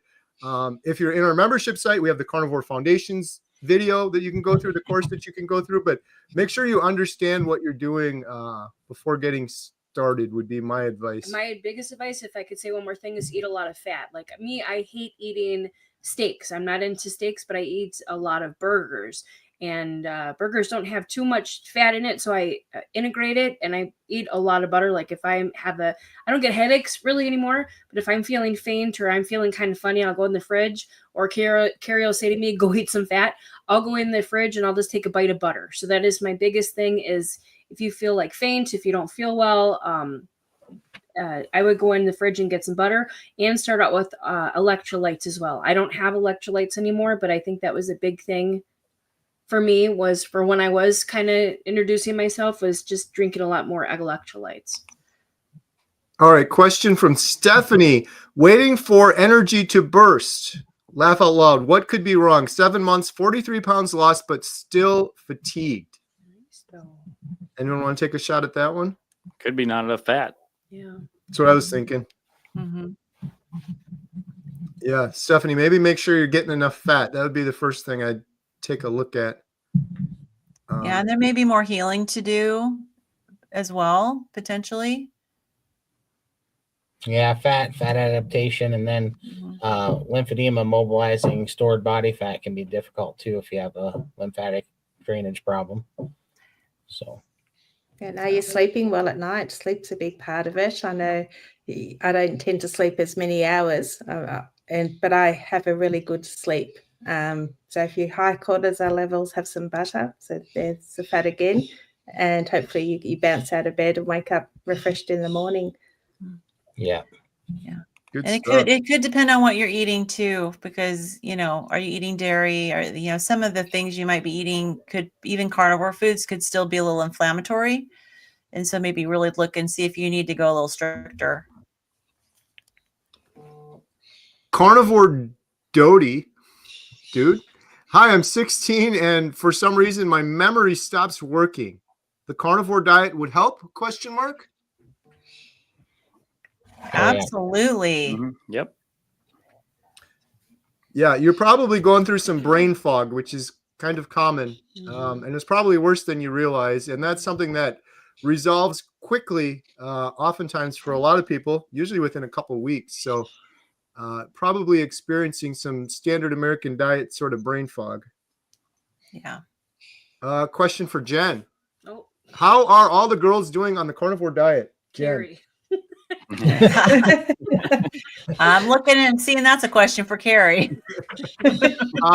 We'll tag team it. They're doing wonderful. They're all doing wonderful. Yeah, I'm very proud of all of them. Even more so lately. Mm-hmm. So my daughter Lily did carnivore with me when I first started, and she did really well. All of you probably heard that story. Then she kind of fell off and on and off and on, and now she's been strict for 40 or 50 days now, maybe. Mm-hmm. Wow. Strict all the way through Christmas, and you can see it. It's totally noticeable. She knows it. She sees it. My daughter Alyssa too. She took a long time to jump on board. Mm-hmm. She kept saying, "But Dad, when you were my age, you could eat all this fun stuff. Why can't I do it? This isn't fair." And now she's full on carnivore for 60, 70 days. They're going to the gym all the time. I'm so proud of them all. Yes. There's something with the triplet component too, that they're like a little gang. Like whatever, they'll all get on board. So like one of them's carnivore, the other two are, and they're kind of supporting each other that way. So I couldn't be happier. Okay, question, Crystal L. Breaking out. I think we're talking about acne. Breaking out on my back. Why? Yeah, that's what I was talking about earlier. It could potentially be dairy. If you're doing dairy, histamine can also cause skin issues. But for me, it was mainly the dairy.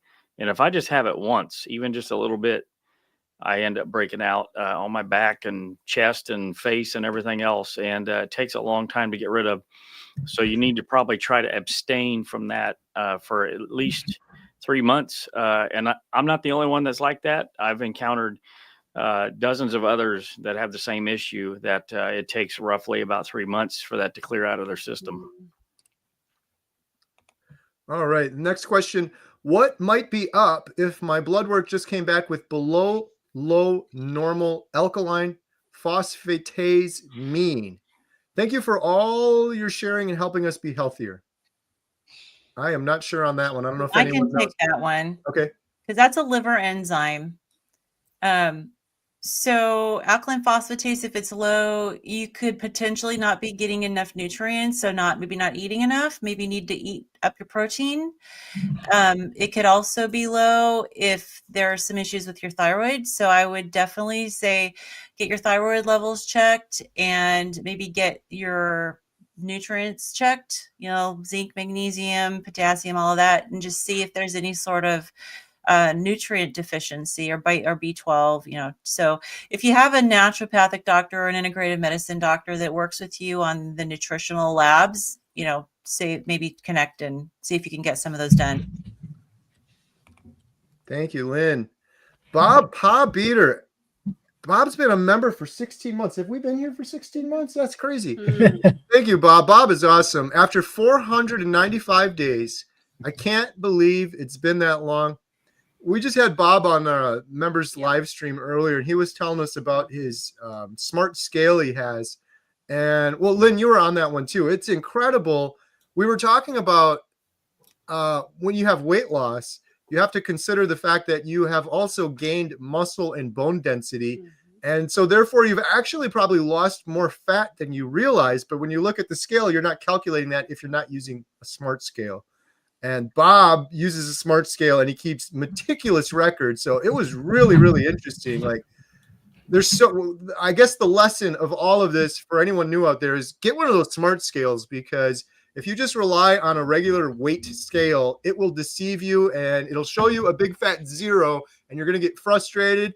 And so many people have commented, I'm quitting, like this just isn't working. When in reality, they've probably gained muscle, lost fat, and they're probably healing their body. They're probably making incredible progress, but that scale just shows a big fat 0 and that's all they're going off of. So. It seemed to me like Bob was maybe even a little bit emotional when we were talking about the fact that, because he was saying he's lost, what, 210 pounds? 260. But then with the fat and the muscle, it was 260. Right. 260 pounds of fat loss.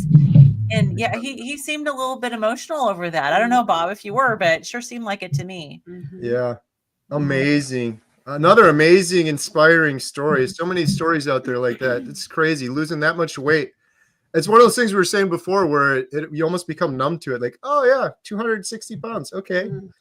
That's another carnivore, right? We hear it all the time, but that is incredible. But We were saying that's what I started at. Bob lost a whole carry. Like he completely eliminated me. 0. He lost an obese man. Right. Or triplets at 12 years old? Crinkle 76. Are sugar-free drinks still bad? Yes. 110%. Yes, they are poison. They wreck your gut microbiome. They screw up your hunger signals. I mean, they still keep you addicted to sugar. They're every bit as addictive as sugar is. Like, yeah, you got to get rid of those. That was my main addiction. That addiction to sugar-free energy drinks was worse than my gambling addiction and my nicotine addiction. Oh, wow. Yeah. Yeah, and I fell down the trap of drinking Zevias because it's like, oh, it has stevia. That's, but no, it was initially keeping me from eating, like wanting to eat sweets, but all it did was make me crave more Zevias. And so I had a big wake up call, and it was stalling my weight too, but I had a big wake up call that, okay, I started out drinking maybe 2 a week, but then it was like 3 or 4 a week. Then it was 1 a day. Then it was 2 a day. And all of a sudden I'm going, wait a minute, I'm like addicted to Zevias now. So I had to stop. I just went cold turkey, no more. Right. Yeah. Crinkle 76 I'm sorry, Lindy, go ahead. I was just saying that I often talk about Carnivore giving me that off switch that I never had before. I drink one of those and it sets me off again, sets those cravings in motion. So I have to stay away from anything that has that sweet taste. Even if they say it's keto or healthy, for me, it doesn't work. So yeah, I value my off switch too much. Stay strict for me. Yeah, I'm with you 100%. Fake sugar, artificial sugar, whatever it is, it'll trigger me and then I'll be hungry and want more. My advice, Crinkle 76, it took me a while to learn this on Carnivore, but whatever is natural is good for you. And obviously a sugar-free energy drink in a can with all sorts of colors on it is not something you would find in nature. And the further away it is from natural, like water being one of the most natural things you can get, the worse it probably is for you. Booby goats. Booby goats. YouTube hates me, probably because your name is Booby Goats. It blocks my comments on videos. I just want to say thank you. Humanity needs healing. Thank you, Booby Goats. Booby Goats was on my channel, and she has an incredible story. I think we just like saying that name. I do love saying Booby Goats. It's like the perfect 2 words. Carnivore Chans. Question for Jen. Hey, Carrie, have you ever considered marketing and producing the Powerball for mass production? No, I have not, but the Powerball should be free for everybody forever. I don't want to make a profit off of the Powerball. So if anyone out there wants to do that, go for it. But that's the beauty of Carnivore, right? We don't need products for it. Just beef, butter, bacon, eggs, scrambled up in a bowl. It's incredible. I will say if you're a new carnivore and you need a go-to meal, man, the Powerball got me and the triplets through the early days of carnivore, and I feel incredible. when I eat a big bowl of scrambled eggs with some bacon and ground beef, a little bit of butter mixed up in it. You just gotta. How would you even make it shelf stable without adding a bunch of garbage? Exactly. Yeah. I don't think it's possible. Gwen, question. Adam, what is your favorite cut of meat? I would say probably ribeye, but I do get a lot of enjoyment out of a chuck roast. Just slice it up into thick steaks and sous vide cook it for 24 hours and sear it up afterwards and eat it. It's delicious. What about that kangaroo meat, Adam? Second on the list. That's number 3. All right. Before we go on to the next question, should we do another drawing? It's about that time. Close to that time. So for everyone that left a comment with #life, we're going to do a drawing now for 30 days free membership on HealingHumanity.life. Let me make sure I have the thing ready to go. The cool thing is, if you forget, which I'm not saying I did, but if you forget to do that little tool, it still works after the fact. So let me make sure. Yep, we got 50 entries. So we're going to do the drawing with a drum roll from Christmas Vacation movie. Yep, we were just watching it. Here we go. This winner is going to win 30 days. 30 days Healing Humanity membership. Paw beater. TK Carnivore wins. Congratulations, Right. TK Carnivore. And Adam's going to tell you where you can claim your prize. Please go to HealingHumanity.movie/giveaway. Adam, that was good. Nice. Is that your radio voice? It is. It is. All right. For the next giveaway, we have option 1, 2, or 3. What do you guys think? Shirt, membership, I think a membership. That's what I was thinking. That's the good prize, right? Yeah, for sure. All right. Okay, so here's a question. Will it start It'll do like it again. will the previous #life entries count for the next one too? Nope. No, it'll start over. Okay. So if you put #life already, you got to put it again. Correct. So #life, you got to put it in there again with your question, and we're going to be giving away a 30-day membership to HealingHumanity.life.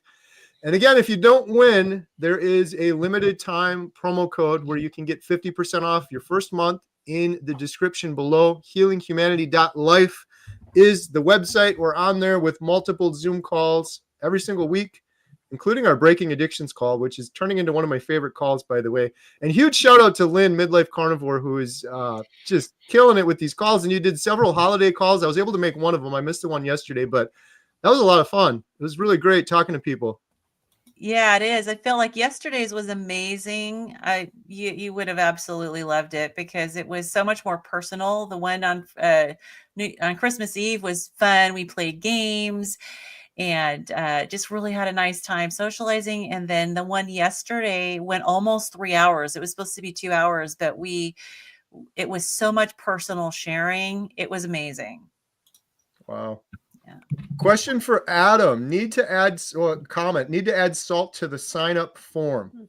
I'm pretty sure it's there. I did go and check that. I tested it and it looks like it's still there. So if it's not, maybe send me a message on .life. All right. Laura, any events near Lexington, Kentucky Central? I love not being controlled by food, and Carnivore is amazing. We don't have any events near Kentucky yet, but I have a feeling we're going to have events all over the country. Not just when we're done with the documentary, we're going to be doing a series, and the series I think is going to go on forever. And when we're done with the documentary, we're going to be premiering it at different theaters potentially around the country. So the best thing I could suggest is at the bottom of the screen right now, if you go to HealingHumanity.movie/events, you can see all of the events. We have a couple there now, and there's going to be several more added very soon. How far of a drive is that to Nashville? That's a good question. I don't think it's too because I know far. we're planning on Nashville. It's probably about 3 hours or so, roughly. Okay, question, Andy. Carrie saying he doesn't eat every day because he is not hungry made me question my grocery strategy. Instead of spending $70 per week on ground beef, do you think it is a good idea buying as many ribeyes? I don't know if I ever said that, Andy. I eat every day. I have done a couple fasts here or there. When I did Lion Diet, a lot of times I only ate once a day, but I ate like a huge meal. But I usually eat twice a day. Other than the few times that I have done a couple multi-day fasts. So instead of spending $70 per week on ground beef, do you think it's a good idea buying as many ribeyes? I don't think so. I think it's probably a good idea to mix things up a little bit. Like I said, when I do videos, oftentimes it'll be of me cooking a ribeye because that's more cinematic and interesting than warming up some ground beef for the 400th time. But I do ground beef like every day. I do eggs every single day. When I do ribeye, it's more of a treat kind of thing. So try to mix it up. What do you say to the person who says you can't do this lifestyle forever? Watch me. Go talk to Maggie. Yeah, watch me. Adam's talking about rancher Maggie, who was one of the top interviews in the documentary too, one of my favorites, who's been eating carnivore for 65 years. Or you could talk to Dr. Kiltz, who I think he's coming up on 16 years, 15 or 16. Dr. Lisa Wiedemann's up on around 16 years. Kelly Hogan's been doing it forever. So there's quite a few. There's also, you go down the rabbit hole, there's lots of groups, the Maasai and others that have been eating this way for generations. So And there's two kind of facets to the way I interpret that question.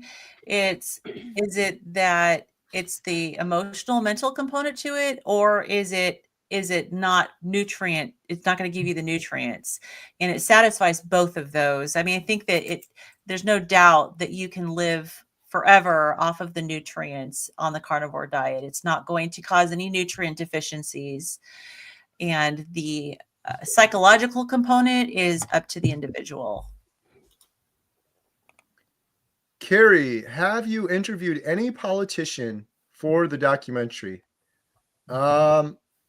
No, although I think we wanted Dr. Berry for Surgeon General. I don't know if that counts. I know Dr. Chafee's on the short list for the Make America Healthy Again. But other than those, no, we have not. I don't think so. Have we, Adam? There's 42 in there, maybe. Not that I know of. Yeah. I don't know what politician doesn't have brain fog, so I don't think there's any carnivore politicians that I've seen. RFK is not officially a politician, but he's carnivore. That's true. Keeping growing with Mara. Any stories of healing a thyroid nodule or thyroid cancer? None that I think we've done for the documentary. I don't know if you guys have had any folks on your channels. I know that Dr. Brownstein in his iodine book, he talks about the thyroid nodules going away with getting sufficient iodine, because when you have iodine deficiency, the tendency is to develop growths. So it might be worthwhile to get his book and read it. But cancer, I mean, it's good for cancer. And right. Yeah, I always say to people, like, I'm not a doctor, I'm just an individual, but man, if I was ever diagnosed with cancer, well, I'd keep doing what I'm doing, right? Without a doubt. And I'd probably be doing more in terms of fasting as well, but I don't think there's anything better you could do in that situation. $2 super chat from Bex. Thank you so much from that. Every penny I get from super chats goes 100% towards the documentary. How do you know when you can quit a CPAP? After your wife leaves you? That's not funny. Here's the thing with the CPAP. Most CPAP machines, mine included, I've had 2 different CPAP machines over the years, and I hated those. But they keep pretty good records, and mine would actually tell me how many apneas I would have throughout the night. And so it was really cool. Like, you could actually watch it and see, as I was going carnivore, the improvement in my sleep just using the data in there. But you don't want to do anything medical-wise without consulting your prescribing doctor, whether that's a CPAP machine or antidepressant medications. those are all things you need to talk to your prescribing doctor for. But that's what I did. Like I looked at those numbers, and you noticed like I stopped snoring right away as well. So that's what I would do, is rely on that data you have from those CPAP machines. And I can share my experience because I got off of my CPAP machine. As you get better and your inflammation goes down and you don't need it as much, your settings are going to be too high. And I was noticing for the first time ever, I was actually in my sleep pulling it off. And that never happened. I had used a CPAP machine from 2008 all the way through to earlier this year when I didn't need it. And I had never pulled it off in my sleep. And so that was my if you're used to using one and you start fighting it, to me, that's an indication that maybe you don't need it anymore. And then you need to go check, get your doctor. I ended up not taking my own advice because I accidentally fell asleep without it on. And my husband gets up for work in the middle of the night, and he told me, no apneic episodes. You're not snoring. Your breathing is regular. And so that's how I figured out for myself. But I wouldn't recommend anybody just do that. It was an accident for me. Well, I agree with what you said there for sure, because that was the cue for me, was when I kept pulling it off in the night and I'd wake up and I didn't have it on. And so finally I'm like, all right, clearly my body's telling me I'm done with this thing. So I just chucked it in the storage shed and I haven't used it since, and I've been fine. Mm-hmm. It's so cool. We had on the membership site the other day, we had Coach Brett on, and he was talking about how it's interesting when people find healing on Carnivore. For example, your CPAP machine is dialed in for basically how sick you are or how many apneas you're having. Your medication too, like if you're on heart medication or blood pressure medication, it's for how sick you are. So a lot of people, even their medications they're on for cholesterol, heart, things like that, it's too high once you start healing on Carnivore. As you start healing, that you actually need to talk to your doctor to start kind of weaning them down for that reason, just because you're seeing such incredible healing on Carnivore. It's kind of interesting thinking about it that way. Okay, we have a question from HLN Marie. What are good fats besides butter? Lard, tallow. Yeah, beef fat. Yeah. I've just been having ghee lately, and I'm loving ghee. Never thought I would, but I found a good quality one. Actually, Adam, you gave it to me. I think you got it from Adelaide in your little... Yeah. I forgot that about is that. amazing. And that black salt too. I forgot about that. Yes, I know, that's delicious. Oh, yeah, we have glass jars that we keep, and we pour off our drippings from the beef, and we have one for bacon fat. And my husband uses the bacon fat like a dip, and he spreads it all over his steak. And yeah, it's creamy, it's delicious. Yeah, if you can tolerate pork products. Yeah.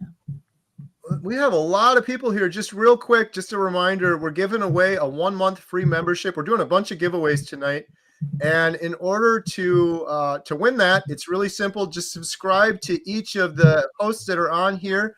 All of their channels are listed in the description below. And then you participate in the live chat. Right now, the hashtag is #life, LIFE. Post a question, post a comment, and we're going to randomly pick one of those in just a short while for a free month on HealingHumanity.life. Okay, next question. Any ideas what could cause elevated resting heart rate? Carnivore for 11 months now. #life. Too much electrolytes or not enough electrolytes is one that comes up quite often. So I don't know if you're taking them, but just experiment with that. Yep, caffeine can cause that as well, or sitting next to Carrie. Right? Are you okay? Yeah, Adam, you're pretty good at that one. Hit that one on the head. Right. The caffeine one too that Adam mentioned, I would say another thing that happens is there's some people that are like, well, I'm hardly having any caffeine, but it seems like the tolerance changes when you go carnivore, and a little bit of caffeine goes a lot longer than you would have if you were on the standard American diet. That's what I've heard from some people that are doing it, but Yeah, those would have been my guesses. So, Lee, I have been almost 4 months, very recently. I feel like to try alcohol. Anyone tried alcohol? I have not. Anyone here? Mm-mm. I did I once, also wanted and to add. it made me feel horrible. I also wanted to add to the resting heart rate. It could be histamine too. Ah, okay. That's true. My heart palpitations, my tachycardia went away when I got the histamine down. Yeah. I tried alcohol one time, and it's literally poison. That's plain and simple. It's poison. It's not anything that anybody really should partake in. But hey, if you can tolerate it, whatever floats your boat, right? And there's 0 carb alcohol, obviously, so you don't have to have. I definitely wouldn't be doing beer and wine, Right. but it is a toxin to your liver. Yeah. Yeah. We when we were in Austin, we did that roundtable with all the doctors, and I think someone asked Dr. Baker that, and he said similar to Adam. He's like, "Why would I have that? It's literally poison." I think some people, like Lynn said, there's some alcohol that's 0 carb, so people might be like, "Oh, then it's okay." But my big worry would be, what is it doing to my now pristine gut bacteria, gut biome? It's probably just absolutely destroying it. And then maybe like the addictions and stuff like we were talking about earlier start coming back, or other downstream effects like a weakened immune system or screwed up sleep or things like that. So yeah, I haven't tried it. I think classifying alcohol as a toxin, because it is, well, maybe then you can ask yourself, why do I want to add it? Because it is a toxin. And so my biggest thing would be trying to figure out why the desire is there to add it, and maybe address where that's coming from. That's true. That's the two things. A couple things that actually helped me to level up on my carnivore journey is to look at alcohol and sugar as poison. These are not foods that that humans should be consuming. Especially, the liver itself makes glucose. It makes everything that we need, and we don't need any extra or exogenous sugar. So those are the two biggest things I think that have helped me maintain and sustain this way of life, is to understand that these things are poisons and we shouldn't eat them. Right. I know somebody was asking me that the other day. They're like, isn't it, don't you just get tempted when you go through the aisle in the Costco that has all the pies and stuff in it? I'm like, not any more than when I go down the aisle that's got the Raid bug spray. That's so true. Oh, that'd be delicious. That's all pain and death and those things. Oh yeah. I always tell myself I have more than filled my lifetime quota of those types of foods, and look what it did to me. Mm-hmm. So I don't have any need to have any of it ever again, because I've eaten way more of it than any human being should ever eat. Right. And people usually associate alcohol with, hanging out with your friends, having a good time. You need to live a little. And they don't understand, well, I am living a little now. I'm living a lot. Yeah. They have that one drink, it's going to, it will make me spiral. It will cause cravings, make other things happen. So for me, I have to stop it. But also alcohol and sugars is not the focus of my life anymore. I have that freedom. So I go out with my friends to enjoy their company. So instead of going to a party, we'll go for a walk along the beach or go to the park or do something more about the experience and connecting with my friends rather than having the drink.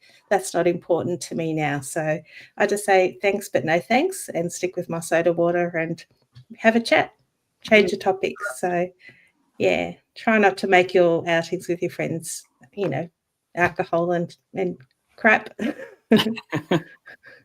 I think we covered 2 questions here. Is vodka once in a while super bad? So I think we got that one. Question. Leah, what is the best way to make over easy eggs? I love the yolk. I think of it like a sauce, but I always overcook it. Any ideas, Jen? Carrie's favorite thing every morning is like clockwork. It's eggs and bacon every morning for him. So he likes his eggs just like that. He likes it where it's like over easy, but he likes it to be a little crispy. So does that make sense? I'm an egg diva.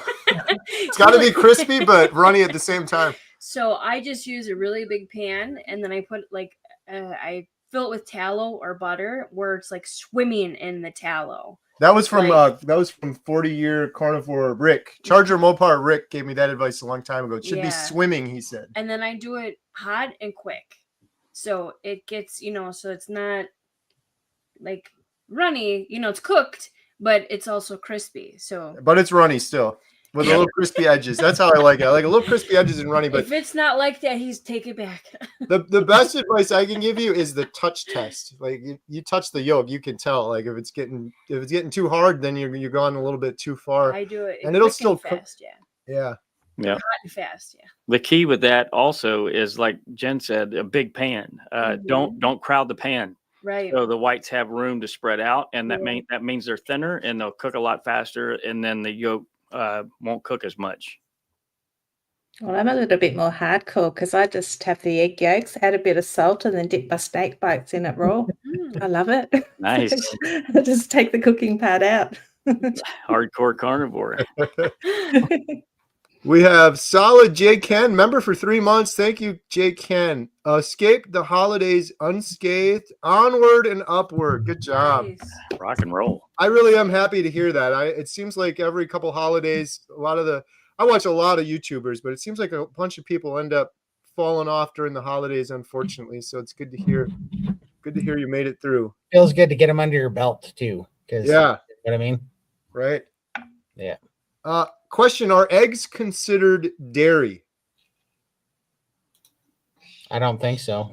But I don't know. Maybe so. I don't consider them dairy. I don't think so.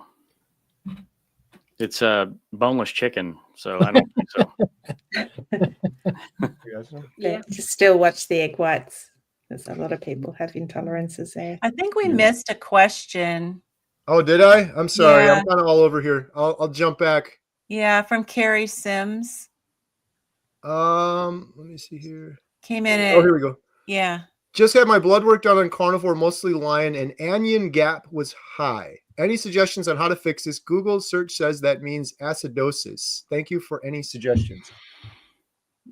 So if your kidney function is fine, and because this could indicate an issue with your kidneys, but if your kidney function is fine, then it could indicate dehydration. So obviously talking to your doctor about it is important, but if you're going to get some more repeat labs just to get a double check, work on making sure you're well hydrated, because it just could be that you're not drinking enough fluids. Okay. Nancy C. Question: how are the sales of the tallow skincare products going for the girls? #life. It's for you, Todd. I actually was calling Emma to see if she would come in here because look, she's got it. It's I will answer. I was hoping to get one of them in here because it's absolutely going amazing. They had a craft fair a couple weeks ago and they almost sold out at the craft fair, and they got so many orders from that. So I'm very proud of them. They're little entrepreneurs. They're doing a really great job. If she would come in here, she could promote herself right now. Her hair's not perfect. I have the vanilla body butter. Yeah. It smells so good. I like the lavender one. That's the one I use every night. Like Emma's saying, like, I use it. I shouldn't be using the lavender on my face, but I do. And she's like, "Mom, you're glowing. What are you using?" I'm like, what do you think? Tallow. I got to tell you a story. When we came back from Wyoming, they gave us some presenters gifts in Wyoming. And so we had a little gift bag or whatever. And yeah, I opened up one that said tallow, and I said, cool. And I put it in the kitchen. And I cooked my eggs. It was skin tallow that had some sort of perfume in it, because I was like, this is the worst tallow I've ever tasted in my life. I looked at the bottle closer, and it was some sort of what was it? It was lavender something or other. That's awesome. It's funny too, because I don't know, I couldn't find tallow, I don't know, a month ago or something, and that thought went through my head. I'm like, what, can't I just use this stuff? Like, Then You they got can. the printed ones. You can, right? It's a little Right. fragrant though for your eggs in the morning. Right. So if anyone's interested, I got to shout it out, or Emma will kill me. CompassionateCarnivore.store. But yeah, they're doing really well. I was really happy. They've been going to like a craft fair, and they're just kind of going on their own, other than shouting it out on Dad's YouTube channel. That was kind of awesome. They went out there and did a really good job. So I appreciate that, Nancy. Were you one of their orderers? Customers? Nancy C, probably. That's great. Thank you for asking that. Question for And I think Adam: Will the film be available in? We skipped another one, Carrie. It's an Uh-oh. easy one. Which one? SKS Babe. Right after the one about escape the holidays unscathed, onward and upward. I think it was down further. I'm trying to help him, but I'm missing some. Sorry, it keeps jumping around on me. Yeah, it is. I just did again. Stephanie. Oh, here we go. Oh no, we did that one. Easy one to answer. Not that one. What was it? That was the one. Yeah. I think we did that one. Are eggs considered dairy? Oh, did we? Okay, I missed it. Yeah. Yeah. Okay. We said probably not. No, if it's not from a cow. Right. Okay. Question for Adam: Will the film be available in Canada? Absolutely. Eh? All right. Absolutely. Sorry. Chris Stearns, thank you so much. Chris is always so generous with the super chats. Thanks everyone for supporting McButterpants Productions. Laugh out loud. You all are awesome. Thank you, Chris, for that. You forgot Fatty. It's Fatty McButterpants. Fatty McButterpants Productions. Carnivore Cure, Todd. Oh, thank you so much. Gifted 5, the Carnivore Cure memberships. Everyone check out Todd, Carnivore Cure. Karen, what is a company selling? Is this just Emma on here as another name? Wow. What is a company selling tallow for facial moisturizer? Wow, CompassionateCarnivore.store is she would the come girls. in here. My goodness. Ketovore Life, how can I help bring a meetup to my area in Oregon? #life. Ashley's not on here anymore, but here's my suggestion. You can email me, homesteadhow@gmail.com, but if you have a group of individuals there in Oregon, if you can organize it on the ground and then meet up with us and kind of help organize it, that's the tricky part. Let us know, shoot us an email, and we'll talk with Ashley and we'll see if we can make it happen. That's the hard part, is the logistics and the area and where do we do it and all of that stuff. So if someone is there on the ground and they're willing to help with that part, it's much more likely to happen. And if you're not opposed to a little bit of travel, we're planning a one in Washington. Yeah. So Arizona, Chicago, Washington for sure, possibly Toronto as well, and then a bunch of other cities. So and Montana. And Montana. Yeah, Montana might be a big one. So yes, I'm looking forward to that. That's one of the most beautiful areas I've been to. Drove through there once. I've been wanting to move there, actually. Come on over. I know some good neighbors. Yeah. Are you maybe coming to Canada sometime? Well, we've been to Canada. I've been to Canada 5 times now, I think. But yes, I'm hoping to do a meetup in Toronto. And we filmed, what was it? Where was Megan? Alberta? I think we were in Alberta to film Maggie. That was near Red Deer, about an hour north of Calgary. There we go. Speaking of Maggie, wow, every one of these. Will you be going back to film Maggie again? Wow. I don't think so, because she is the only individual out of 43 that we've interviewed that has nothing wrong with her whatsoever or nothing to heal. And she's already been healing for years and years and years. But she's so incredible. I mean, we would love to potentially for the series at some point, maybe at her other place that's in the warmer climate. Columbia. Without fences to be built. Right. Maybe that area. But I do talk to Maggie regularly. On WhatsApp, and she's awesome. In fact, someone just gave me a handwritten letter that they wanted me to pass along to Maggie that I gotta pass along to her. So, Ancient Carnivore Nutrition, $5 super chat. Thank you so much. Carnivore joke: why don't carnivores ever play hide and seek? Because they always stake out their prey. Happy New Year. Love it. Nice. That's a carnivore joke and a dad joke combined. Beautiful. Dan, I recently started a carnivore coaching course because I want to learn how to spread the word. Do you all get people reaching out to you for personal coaching? Is there a demand? Yes. Yeah, I would say that there is for sure. I just started the Nutrition Network course myself, and we're looking at potentially offering that with HealingHumanity.life soon. There is a big need for people that need to walk through the steps with someone else and be guided. So yeah, I would say that there definitely is a need for that for sure.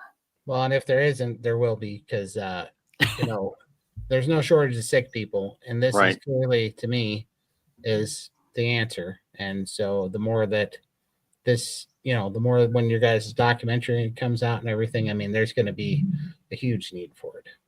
Yeah. So we're about to do another drawing here. We're going to take another question, but there's still a chance.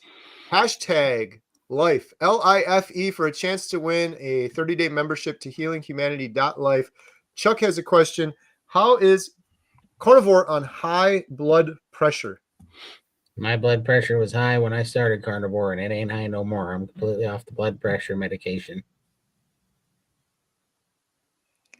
Yeah, just be careful because it could make your blood pressure too low if you're on blood pressure medication. Good point. All right.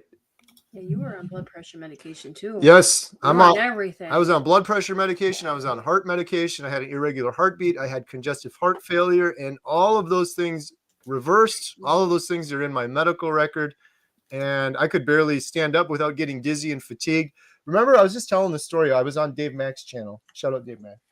I forgot about this, but you reminded me. I used to stand up and I'd get so dizzy because of the congestive heart failure. And one time I would always get gung-ho because we're here on a homestead. Let's go cut some firewood, get it ready for the season. And I'd go out and I'd turn the chainsaw on and I'd be done. Like, I'd be completely exhausted. And one time I started the chainsaw and I fainted. Like, I fell over with a live chainsaw in my hand. Did that raise your heart rate a little bit? A little bit. Luckily, I didn't land on it and I fell off to the side, but I ended up in the hospital again and they did more tests and it was my congestive heart failure. So sorry for the long story, but I thought that was kind of crazy. I'd forgotten about that until you reminded me. Yeah. But yeah, my advice for you would be check out Dr. Philip Ovadia. He's a heart surgeon. He's performed thousands of heart surgeries. He eats this way. He advocates this way for his heart patients. And second question here. What about people with high cholesterol and heart stents? I think we kind of covered that. Similar answer to what we just said there. Just if you've got a heart stent, you're going to be on blood thinners if it's been, within the first year. So most people that get stents don't end up being on Coumadin or warfarin. But if you are and you go on Carnivore, you have to make sure you're getting your PT and INR checked because your vitamin K levels, which affect your clotting, will be impacted. So that's just kind of a heads up. So make sure you're working with your doctor. All right. Okay. How much fat is too much, or is it not a worry? Hashtag life from Random Adventures. It's only worry if you get disaster pants. Right? Yeah, if you've got diarrhea, then you need to cut back. Dr. Chafee taught me that early on, and it was some really good advice. It's really that simple. Diarrhea, cut back. If you're not going enough, you maybe need a little bit more fat. It's hard to overeat fat from other perspectives because it is so satiating. Mm-hmm. But rendered fat will give you diarrhea more than, eating some cold butter. Right. Yeah. And I would say that too much protein is probably the bigger concern because you could end up with protein poisoning or gluconeogenesis where the proteins are turned to sugars. So, and Dr. Kiltz calls us fativores. So. Thomas Pruitt, $5 super chat. Thank you so much for that. First time here. No question. Oh, no question. Just a thank you for Carrie for responding to my email so quickly. And thanks to everyone. Will there be a carnivore meetup in New Jersey? We don't have one on the books, but potentially at some point, I think that's the neck of the woods of Dr. Lisa Wiedemann. Although we're doing a meetup with her in Chicago here on the 11th, but I'm sure at some point we'll be out there. Is Kiltz in New Jersey? He's in New York. New York. But it's right next door. Yeah. So we're coming up to the end of the hour here. We're going to do another drawing. I think I'm going to hang around for like another half an hour and maybe do one more drawing. But if you guys got to run, if anyone on the call here has to run, feel free. We're trying to get to all these questions, but there's so many of them. If we can't get to your question, we apologize. We'll try our best. We get to more questions on the membership site on the Zoom calls because there's not 420 people on those Zoom calls. So HealingHumanity.life, we do a weekly Q&A there every single Tuesday, and we have a doctor expert usually on Wednesdays as well. So. But if anyone's got to jump off, no worries. I know we were just going to go to 8. I'll just go a little bit longer here. So maybe we'll do the drawing. Yeah, I need to jump off. I've got a date with my daughter. So thank you for having me. Hi, Lindy. Thank you, Lindy. Have a great night. We love you. Love you too. Bye. See ya. All right. So we'll do the giveaway here.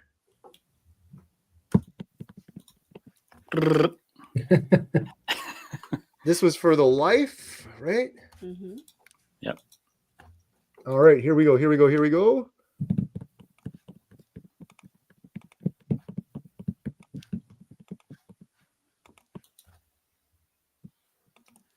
We are drawing for 30 days free membership on HealingHumanity.life. Winner, Leslie Bates, 22. Congratulations.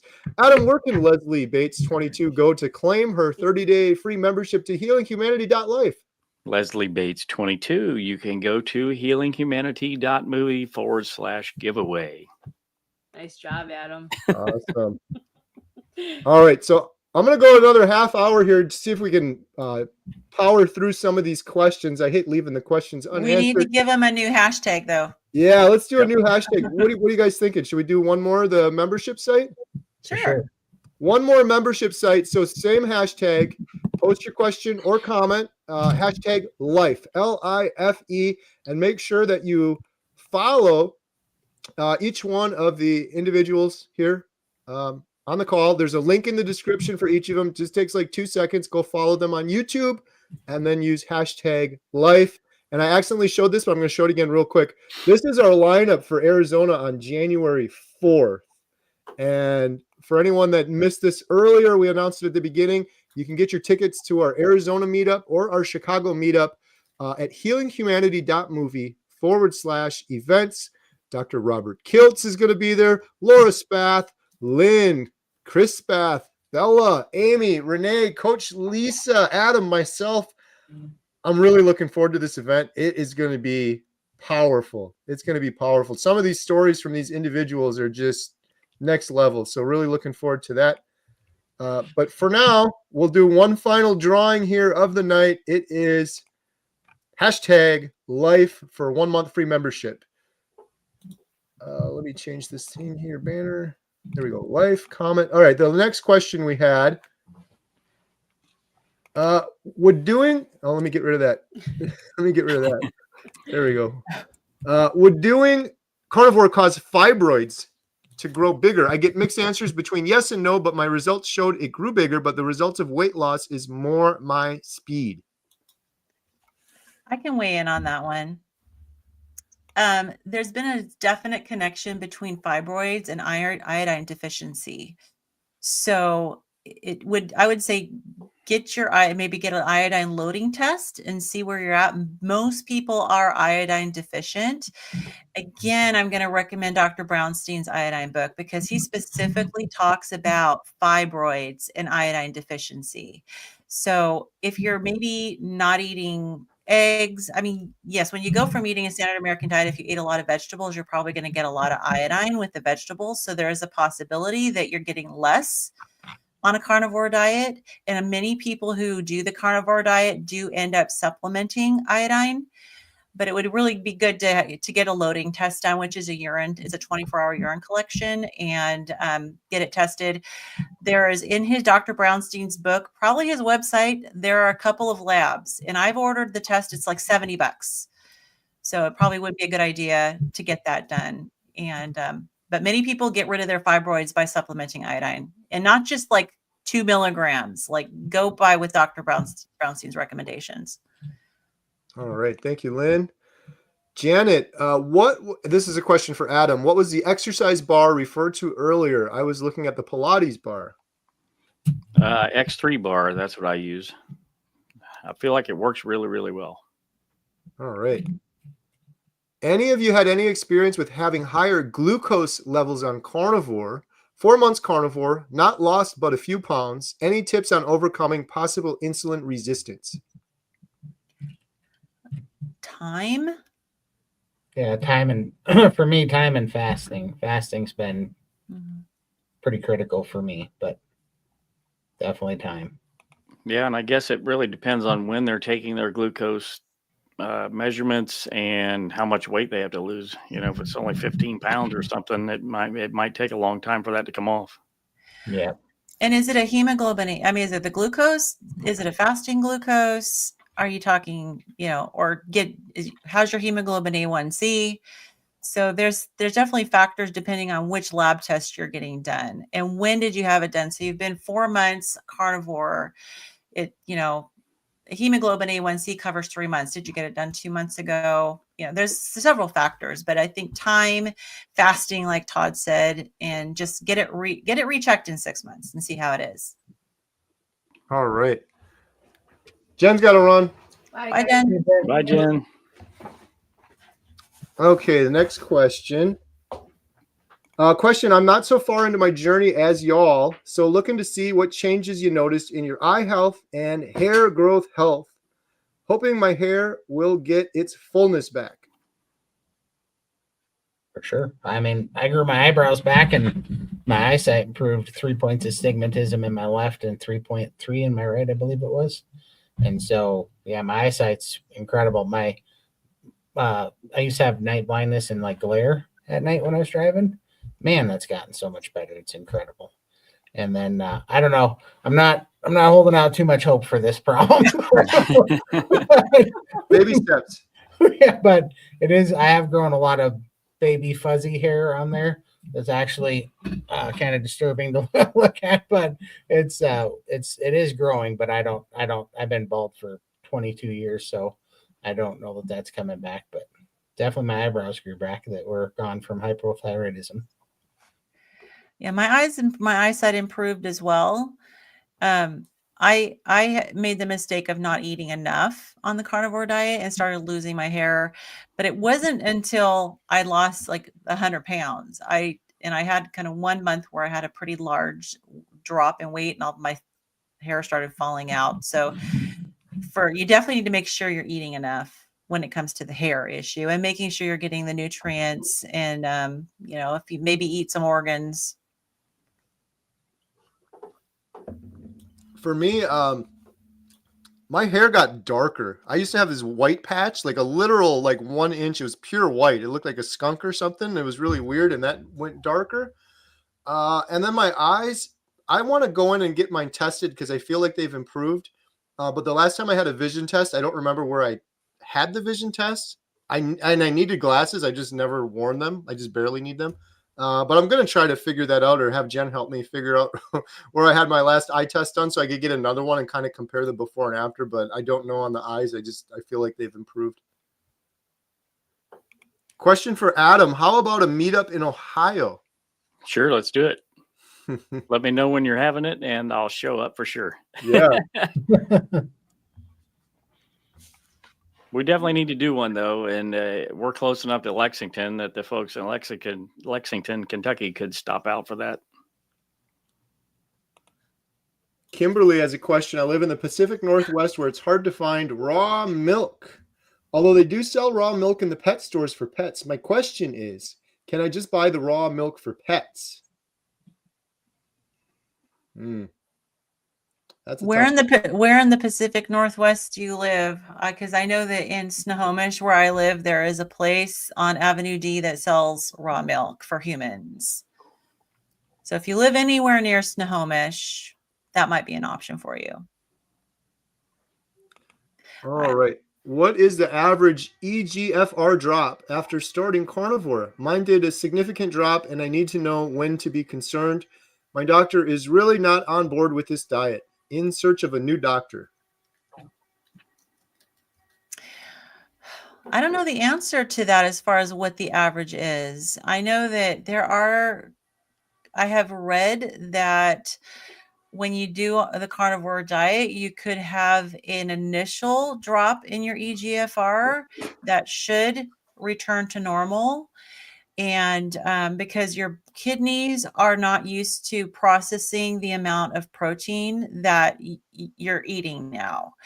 And so I did experience for myself an initial drop in the EGFR, and it did return to normal. Also, it's not uncommon from what I've read for the creatinine to go up when you're eating more protein. And I think Dr. Baker might have a video on this, but there is a rise in creatinine from increased protein that he says is not, it will not damage your kidneys. And it's just a not a problem, as opposed to rises in creatinine that indicate kidney damage. So I would definitely say if you're experiencing this, get it rechecked again, like maybe 6 months later, get it rechecked and see how it is. You may find that it goes back to normal. I don't know if you guys witnessed what just happened in the background there, but that was pretty exciting. Is that another cat? No, we got all sorts of excitement going on here at the house. Jen left, as you guys saw, and her chair kind of rolled over into the space heater behind me. And I was just here. I'm like, what is that smell? And then I looked over just a little bit, and a little bit of smoke came up. And there's like a ton of smoke coming up back. I don't know if you can see it back there. Yeah. So the chair rolled into the space heater, but it's all sorted now. There's no fire, so I think we can continue. Well, ambiance. Right. She's going to come in here any minute and be like, what is smelling? Turn the almost lasers like you got on. a fog machine in here now. Kath is asking, did you eat the eggs, Todd?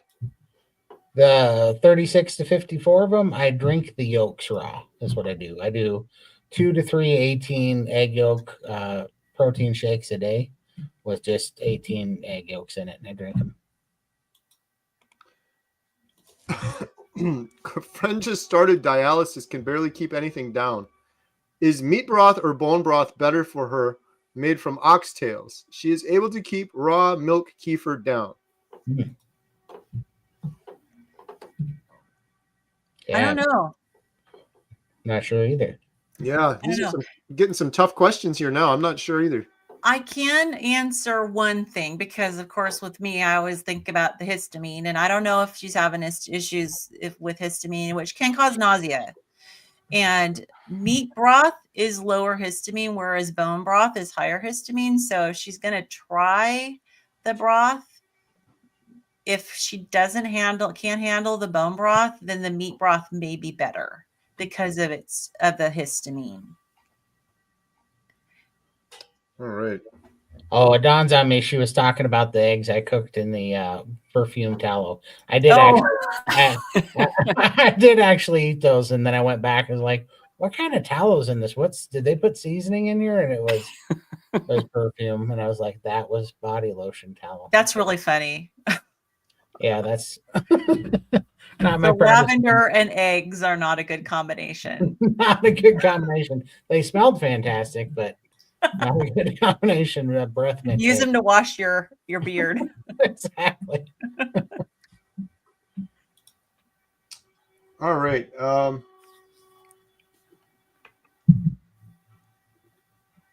think I missed one or two questions, but I think I'm at the bottom of the list now. Let me just see here if I missed any. I'm not sure. Can I Real Good Foods chicken on carnivore? Can I eat? Can I eat? I'm not sure what that question is, Gary. You might have to post it again. Can I eat chicken on carnivore? Yeah. Any animal product is okay on carnivore if that's what you're asking about chicken. It doesn't have the same nutrient profile as beef. And a lot of people find that they don't feel as satiated on chicken. But if you're looking for variety, it is carnivore. So, I mean, I would go with like dark meat chicken, make sure that it's not conventional if possible, because a lot of the conventional chickens are interbred in species that wouldn't necessarily breed in nature, and they can cause inflammation. Like I can't eat conventional chicken. I have to have heirloom or organic chicken. It will actually cause kind of an anaphylactic type response for me. My throat will swell. But it is carnivore. I guess Andy mentioned Real Good Foods. I think that's what he was trying to type, is a brand of keto products. Mm. So I'll have to look it up. Yeah, I'm not sure on that one. Usually the keto products are far from ideal. They're usually in Real boxes Good with a bunch of Chicken. ingredients. Oh, okay. So it has breading, lightly breaded. So it's low carb. Let's see. So, I mean, if you're eating carbs, I would say, well, let's see, what are the ingredients? Okay. So it has chicken breast with wet rib meat, water, whey protein concentrate, chickpea flour, salt, paprika, onion powder, garlic powder, black pepper, whole egg. Okay, here's the big no. Fried in grapeseed oil, safflower oil, sunflower oil, and or non-GMO canola oil. No way. No. Yeah. It's going to be inflammatory because of the seed oils. Right. I like, I think it was Gary Taub said, nutrition is not a product, right? That's right. So don't, don't eat processed products, But why not make your own with, you can make your own nuggets, and you can coat it in a pork rind panko and cook them in tallow. Mm-hmm. Make your own. Coming soon to Emma's YouTube channel, by the way. She's been going down that rabbit hole lately. The girls have been, they have Courtney Luna's cookbook. I just stick to like beef and eggs, and I don't really do many of the recipes, but they've been doing that and it's working great. But they did exactly what you just described, Lynn, and they love it. Like homemade chicken nuggets, just clean with cooked in tallow. And they also did, because I'm from Wisconsin, home of the cheese, right?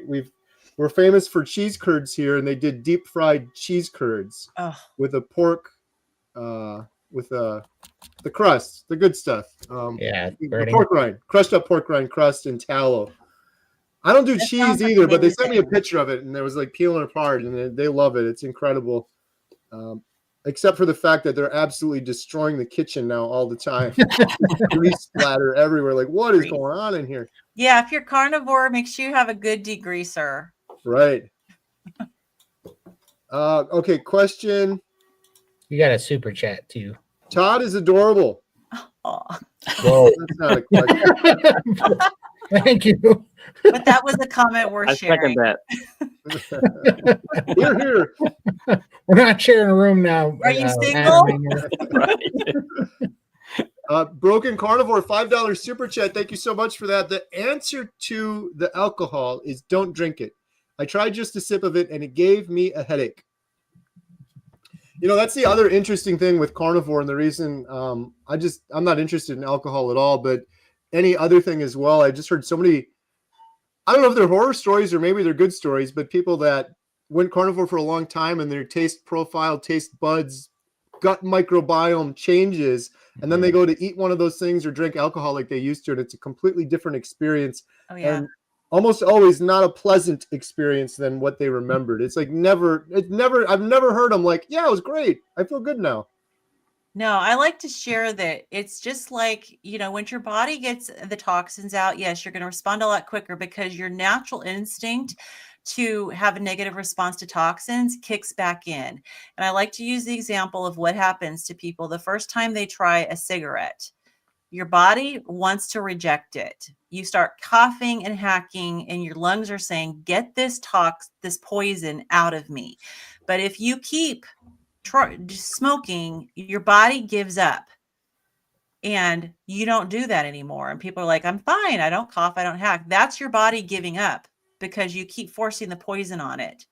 Mm-hmm. And so you may have been fine before with alcohol because your body gave up because you kept drinking it. And so now if you get the toxins out of your system, your body's going to tell you right away, just like it would tell the smoker to, get rid of the smoke. So. Just like giving vegetables to babies.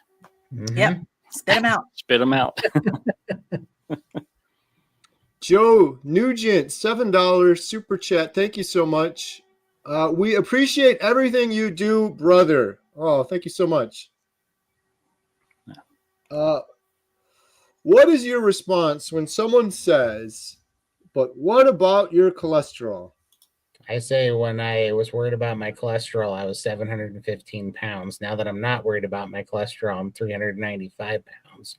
So I'll take the not cholesterol problem for 200. Yeah, there you go. I have had mine checked, and I've even had a fractionated cholesterol panel. And so I can give them details if they're worried about my cholesterol. So first of all, if you're concerned about people asking you that question, I would say come armed with the labs. Yeah. Ask for the fractionated LDL, because that will tell whether or not your main cholesterol is the LDL, is the big fluffy particles, which do not have any cardiovascular risk at all, or they're the small dense particles. So yes, your overall cholesterol is going to increase in most cases. A lot of people it does, but when I had mine checked, it was the big fluffy particles that increased. The cardiovascular risk, you need to look at your triglyceride to HDL ratio.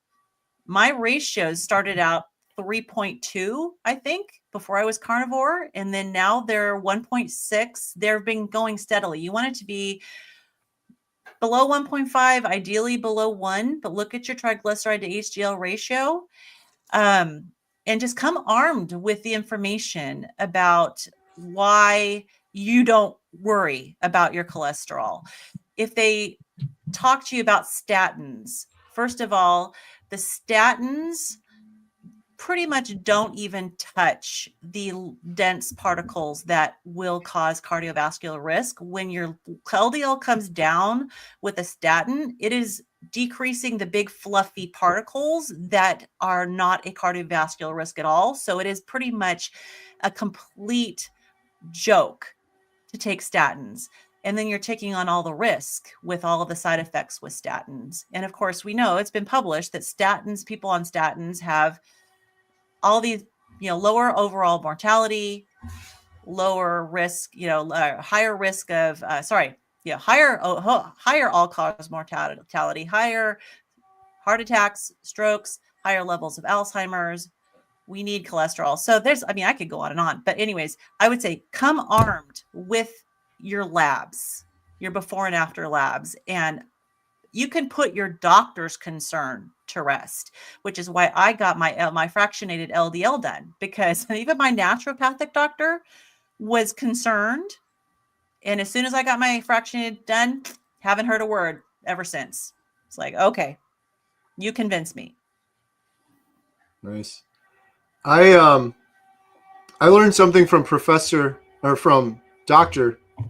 Philip Ovadia way back when, and it's the fact that you are 6 times more likely to suffer heart disease if you have poor metabolic health versus a high cholesterol, whatever that number is.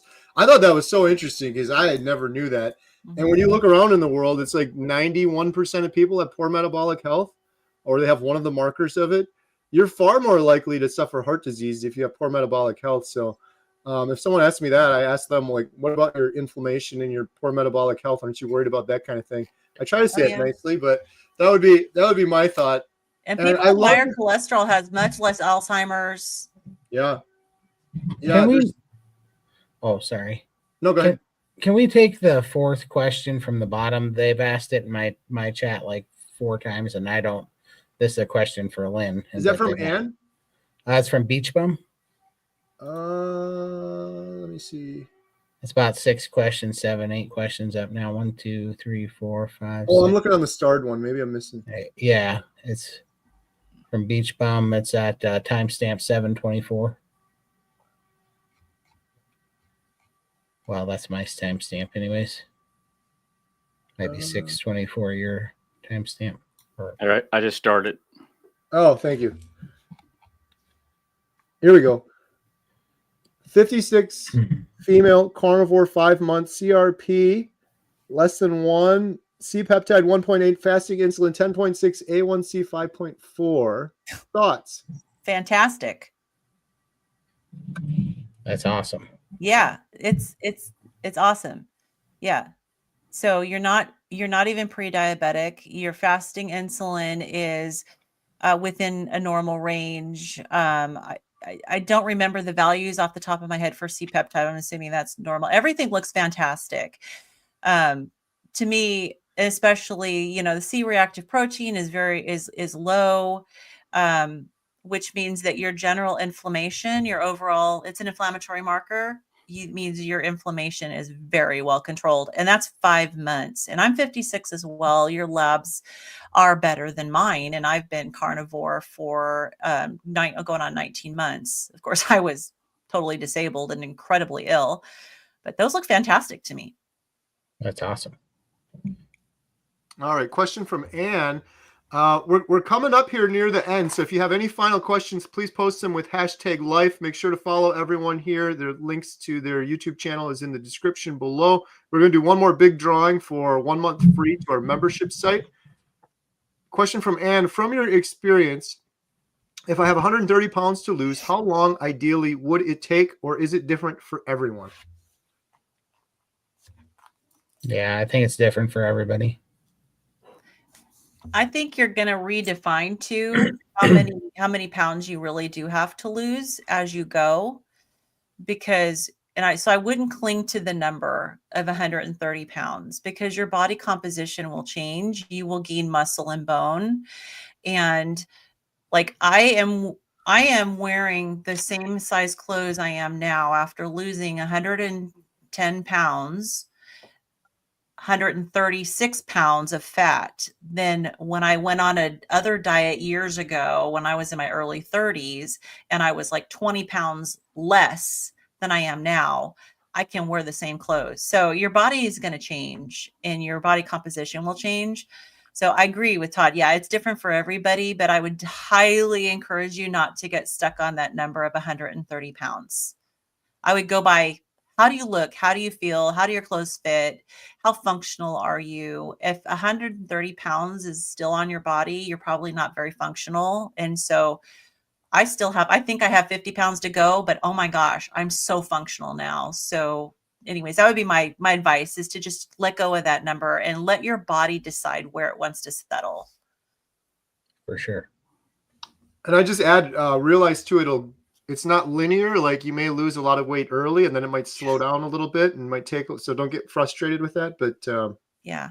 No, and also like for me, the time when I feel the best is when I stall, and it's because I'm gaining muscle. It's because I'm gaining lean tissue. Like I'm going through that right now. I think in the last 6 months I've gained about 40 pounds of muscle. It's crazy how fast. And get that smart scale. Yeah. So you can track and see how much muscle and bone you're gaining. Is it okay to cook beef on skewers directly open propane flames? I think Adam has some experience with propane flames. Yeah, I don't see any issue with it whatsoever. I mean, as long as it's not like liquid propane dumping on the meat somehow. Yeah, I don't see any issue with that whatsoever. It'd probably be a little bit cooked too much for me, cooking it in that way, and not as tender as I like, but I don't see any issue with that at all.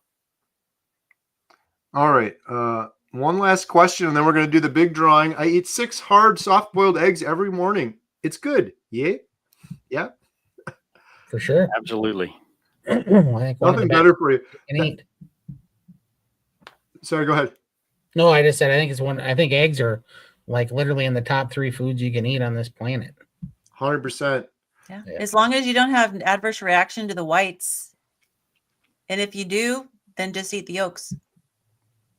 And obviously, I think everyone should be eating a proper human diet. But if you're having trouble wrapping your brain around it, the least you can do for your kids is get rid of the cereal and garbage and start on eggs every single morning. It's cheap. It's inexpensive. It's so good for you. It's not really that hard to cook up some eggs. You can do it pretty darn quickly. The convenience for cereal versus the cost for cereal, it's like a no-brainer kind of thing. So one last question for Adam. How much is the membership website? The membership website is about $1 a day, $30. We have a special right now that for the month of December. Life D50 is the coupon code, and that's in the descriptions below as well, and that gets you half off your first month. There's no obligation. You don't have to sign a contract or anything like that. You cancel at any time. You can take as many courses as you want. You can go to as many Zoom calls as you want. And you can pick on Carrie as much as you want to. Yeah, I'm a carnivore. I can take it. Bring it on. I am uninsultable. Right. Okay, let's see. We're going to do the final drawing of the night for HealingHumanity.life 1 month membership. Here we go.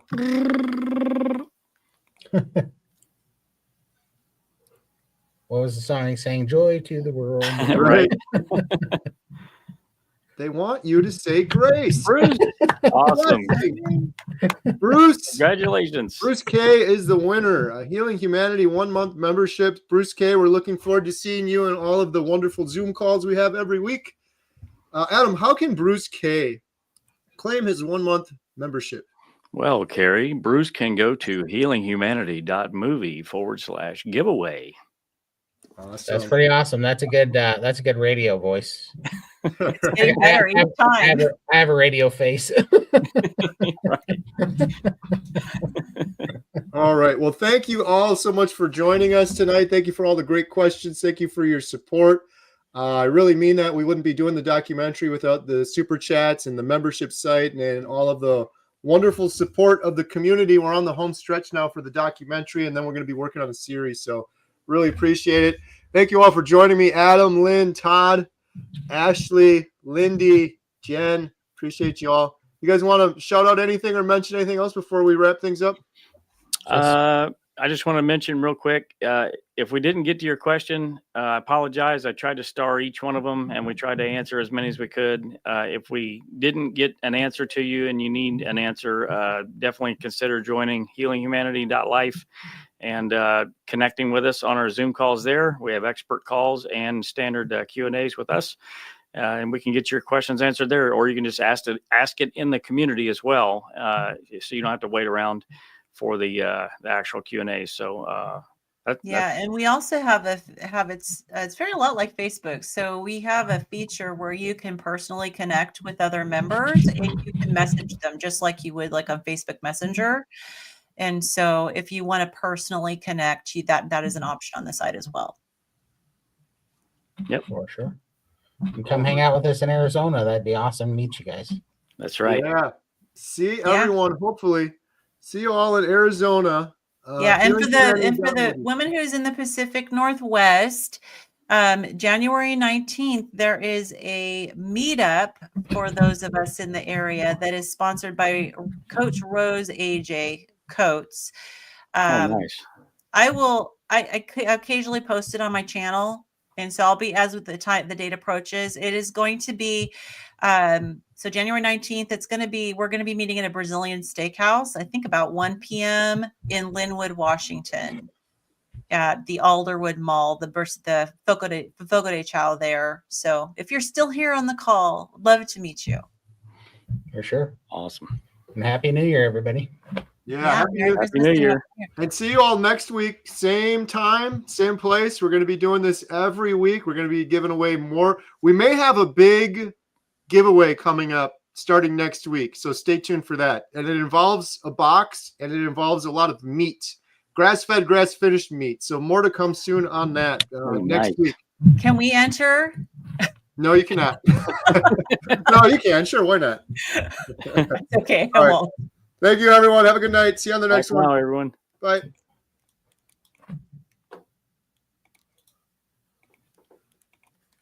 Beep.